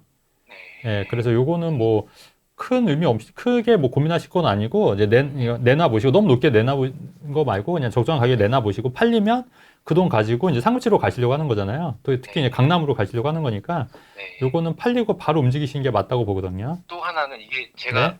그 갈아타기 타임을 놓쳤던 이유가 네. 이게 월 소득이 그래도 좀 높은 편이거든요. 네, 저축액이. 네, 네, 그래서 한 번에 이제 조금 좋은 30평대를 가려다가 네, 타임을 놓쳤어요. 그래서 네, 네, 지금 만약 이걸 팔고 갈아탄다고 하면은 네, 20억대 후반으로 갈아탈 수가 있는데 네, 네, 네, 근데 지금 이제 속도면은 한 월 한 2,500 정도를 저축을 하고 있거든요. 와, 월 2,500 저축이 가능하시다고요? 네, 그 정도 저축을 하고 예, 예. 있으니까. 그럼 한 3, 4천 버시는 거네요, 그죠? 3, 4천. 부부 합산으로 3천 이상. 네, 3천 이상. 예. 근데 3, 이거를 4천. 네. 좀 계속 한 번에 이제 30평대 원하는 데를 그냥 갈지 아니면은 지금 뭐 이런 경우는 저는 연끌을 많이 얘기해요. 이런 경우에는 케이스는. 예. 이런 분들은 그냥 연끌 하셔도 돼. 최대한 한도로 이런 분들은 연끌 해야죠. 이런 분들은 소득이 높으니까. 네. 예, 이런 분들. 그러니까 제가 이제 연끌 하지 말라고 하는 이유는 이제 소득이 적은데도 불구하고 무리해서 하시는 분들이 얘기인 거고. 이제 3, 4천인 분들은 뭐 충분히 뭐 충당이 가능하시고 또 맞벌이고 또 소득도 계속 올라갈 여지도 있으니까 이런 분들은 최대한 연끌 활용해서 좋은 평수 가시는 게 맞죠. 네. 그리고 네. 마지막 질문은 네. 제가 만약에 팔면 이제 내년 상반기쯤에 이제 되는 거를 그냥 최대한 연끌해서 들어갈 생각인데 그렇죠. 예. 이게 또 일각에서도 또 주령이 더 올 수도 있다 하는데 그렇게는 안 보시죠? 그냥 근데 저는 그렇게는 안 보는 편이고, 만약에 온다 하더라도 이제 저축 여력이 되시니까 이제 조금 빨리 돈을 더 추적하셔서 떨어지면 하나 더 사면 돼요. 그러니까 그런 마인드로. 그러니까 떨어지면 하나 더 산다. 떨어지면 하나 더 산다. 소액으로. 왜냐면 2주택까지는 또 취득세가 이제 그 일반 세율이니까. 어차피 이제 반포 이제 내 집 마련하셨으면 좀 더 불리셔야 될 거 아니에요. 그러니까 그렇게 해서 하시면 뭐 큰 무리는 없을 것 같고, 그다음에 강남 쪽에 뭐 떨어진다고 하더라도 잠깐이지, 또 기다리면 또 다시 회복하잖아요. 네네. 그러니까 이제 그런 건 이제 생각하셔서 가급적 연끌로 최대 한도로 해서 원하는 목적지에 빨리 해라, 빨리 움직이셔라. 그럼 신혼부부 꼭 넣을 수 있는데 그거 기다린다고 안 사는 거 바보겠죠? 그게 될 가능성이 굉장히 현저히 낮은 거 아시잖아요. 그렇죠. 그래서 이제 괜히 이제 그거 하시다가 놓치는 경우가 많기 때문에, 물론 이제 되는 경우도 있지만 이제 확률로 따지면 이제 이런 경우에는 저는 이제 청약을 하시는 게 아니다, 이런 경우에는. 그러니까 아까랑 얘기가 다 달라지죠. 그러니까 어떤 분한테는 청약하시라고 얘기하고 지금은 또 청약하지 말고 빨리 사라고 얘기하잖아요. 그러니까 이게 다 다른 거예요, 사실은. 그러니까 이게 상담이 원래 다 다른 거예요. 다 케이스마다 다르기 때문에. 그럼 한번 이건록 대표님 이야기도 한번 들어보겠습니다. 네네. 결론을 먼저 내려드리겠습니다. 네. 첫 번째는 동일합니다. 싸게 하급지를 팔고 비싸게 상급지를 사십시오. 비싼 게 더 안전하고 큰 폭으로 오릅니다. 그리고 두 번째는요, 자산을 조금 못 불리는 분들은요, 현재가 늘 비싸다고 생각합니다. 근데 돈을 혹은 자산을 버는 사람들은요, 창의적으로 미래를 읽습니다. 그래서 우리 대표님이 계신 거 아닙니까? 미래를 읽다. 최진곤 대표님. 그리고 세 번째는요, 내년에 조정이 온다고 해도 나한테 의미가 없습니다. 왜냐하면 실제로 예를 들어볼게요. 실제 사례인데, 제가 아시는 분이 엔비디아가 4달러입니다. 평균 그게 그 평단가가. 근데 그때 6달러에 샀대요. 그 6달러 샀는데 지금 보니까 이 6달러가 의미가 있습니까? 없습니까? 없죠. 없죠. 이게 인플레이션이라는 통화량 팽창이 있기 때문에 지금 비싸다라는 것들을 길게 가져가면 의미가 없습니다. 그리고 마지막으로 비쌀수록 요동이 많이 쳐요. 좋을수록 요동이 많이 쳐요. 그래서 실질적으로 예전에 성수동으로 전지현 씨가 이사 가기 전에, 제 친구인 줄 아는데 전지현 씨가 그 전에 아이파크를 살았거든요. 그 아이파크가 옛날에 반타작 난 적도 있어요. 근데 그 반타작보다 훨씬 더 많이 회복을 했어요. 그렇죠. 예, 그렇기 때문에 상급지로 가는 거, 전 적극적으로 찬성을 하고요. 그리고 연끌 얘기를 했는데 그것도 동의합니다. 왜냐면은 감당할 수 있잖아요. 관리할 수 있잖아요. 그러면은 지금은 아주 적극적으로 해야 돼요. 아주 적극적으로. 그래서 적극적인 방법으로 이용하고, 지금 원하시는 데가 반포, 서초, 강남, 송파 이런 잠실 쪽이잖아요. 마지노선이 그건데 거기에서 내 돈에 맞는 것들을 싸게 일산을 팔고, 지금 더 오른다 생각보다 하지 마시고, 그리고 지금 천정을 뚫고 있는 이 집을 사는 걸 단기적으로 오른다는 생각하지 마세요. 길게 봐야 돼요, 얘는. 네, 그렇게 안전하게 가져가시면요, 문제는 전혀 없습니다. 그래서 결론을 저는 좀 정리하는 걸 좋아하니까 일산 파십시오. 그리고 반포, 강남 쪽으로 가십시오. 그리고 지금 현재 비싸다 생각하지 말고 우리 대표님처럼 미래를 잃는 창의적 기회를 하십시오. 그리고 세 번째는 내년 상반기에 조정이 오고 안 오고가 내 자산에 도움되는 거 전혀 없습니다. 네, 그러니까 결론은 사라. 팔고 사라, 갈아타기, 안전하다. 요게 결론입니다. 네. 아유, 네, 감사합니다. 네. 알겠습니다. 선생님, 잘 매도하시고 네. 인강남 하십시오. 아유, 네, 알겠습니다. 네, 고맙습니다. 서울시장과 앞으로 네. 흐름 어떻게 될 걸로 보십니까? 네, 그러니까 이제 보면 최근에도 이제 제가 그 유튜브를 이제 폭락론 유튜브를 좀 보다 왔는데, 이제 그분들은 이제 항상 얘기하는 게 계속 우리나라 경제가 망할 것 같다, 안 좋다, 뭐 부동산 시장 침체한다, 언제나 그런 얘기를 도배를 하시더라고요. 근데 이제 그런데 이제 그런 데를 자꾸 보다 보면은 이제 거기에 너무 이제 생각이 너무 빠져서 이제 올바른 매수 매도 타이밍을 놓치시거나 또 기회를 놓치는 경우가 제가 굉장히 많이 봤거든요. 근데 네. 이제 제가 오랫동안 해보니 투자라는 게 오를 때도 있고 떨어질 때도 있지만 궁극적으로 본질적인 건 뭐냐면 이게 항상 낙관론을 좀 갖고 있어야 돼요. 그래도 좀 떨어지더라도 언젠가는 오를 거다. 이런 낙관론을 가져야지만 또 투자를 할 수 있고 또 성공을 하는 거지. 사실 성공하는 사람들 중에 비관적인 사람이 거의 없거든요. 진짜 실제로. 그러니까 좀 낙관적인 사람들이 다 성공을 하고 돈을 벌 수 있다고 생각하기 때문에 지금 이렇게 좀 어렵고 한때 이럴 때 이제 기회를 잘 잡으셔서 여러분들 또 성공적인 투자 전략 잘 세우셔서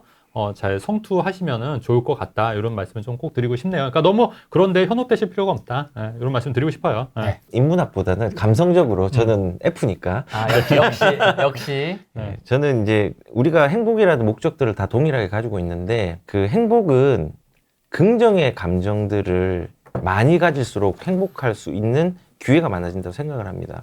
그래서 그 감정을 많이 가지려면요. 세상의 모든 것들을 핑계거리로 보지 마시고 세상의 모든 것들을 기회거리로 보시는 해안과 또 지혜와 시안이 필요하다 생각합니다. 그래서 아까 너무 공감이 되는 게 하락론자들이 뭐 지금 침체다. 침체면은 사야죠. 그리고 받아줄 수요가 없다. 받아줄 수요가 없다? 그럼 나는 그런 심리를 이용해서 갈아타기로 활용을 해야죠. 이런 식으로 세상의 모든 사업의 성공 모델들은 전부 다 안 되는 문제를 해결하려는 노력의 긍정의 마음으로 다 해결이 되었던 거거든요. 그래서 지금의 시기를 내가 할 수 있는 좋은 기회라고 늘 생각하시면서 시장에 참여했으면 좋겠습니다. 기회는 운으로 오는 게 아니라 준비된 사람한테 오거든요. 그 준비하시는 분들이 많았으면 좋겠다는 생각을 가져봅니다. 언제 제일 좀 행복하세요? 지금이 제일 행복합니다. 멘트 많이 나왔어. 그러니까. 거의 유튜버야 이제. 맞아요. 언제 제일 좀 행복하십니까? 저도 방송할 때 제일 행복해요. 편지. 알겠습니다. 오늘 네. 여기까지 하겠습니다. 고맙습니다. 감사합니다. 고맙습니다. 네.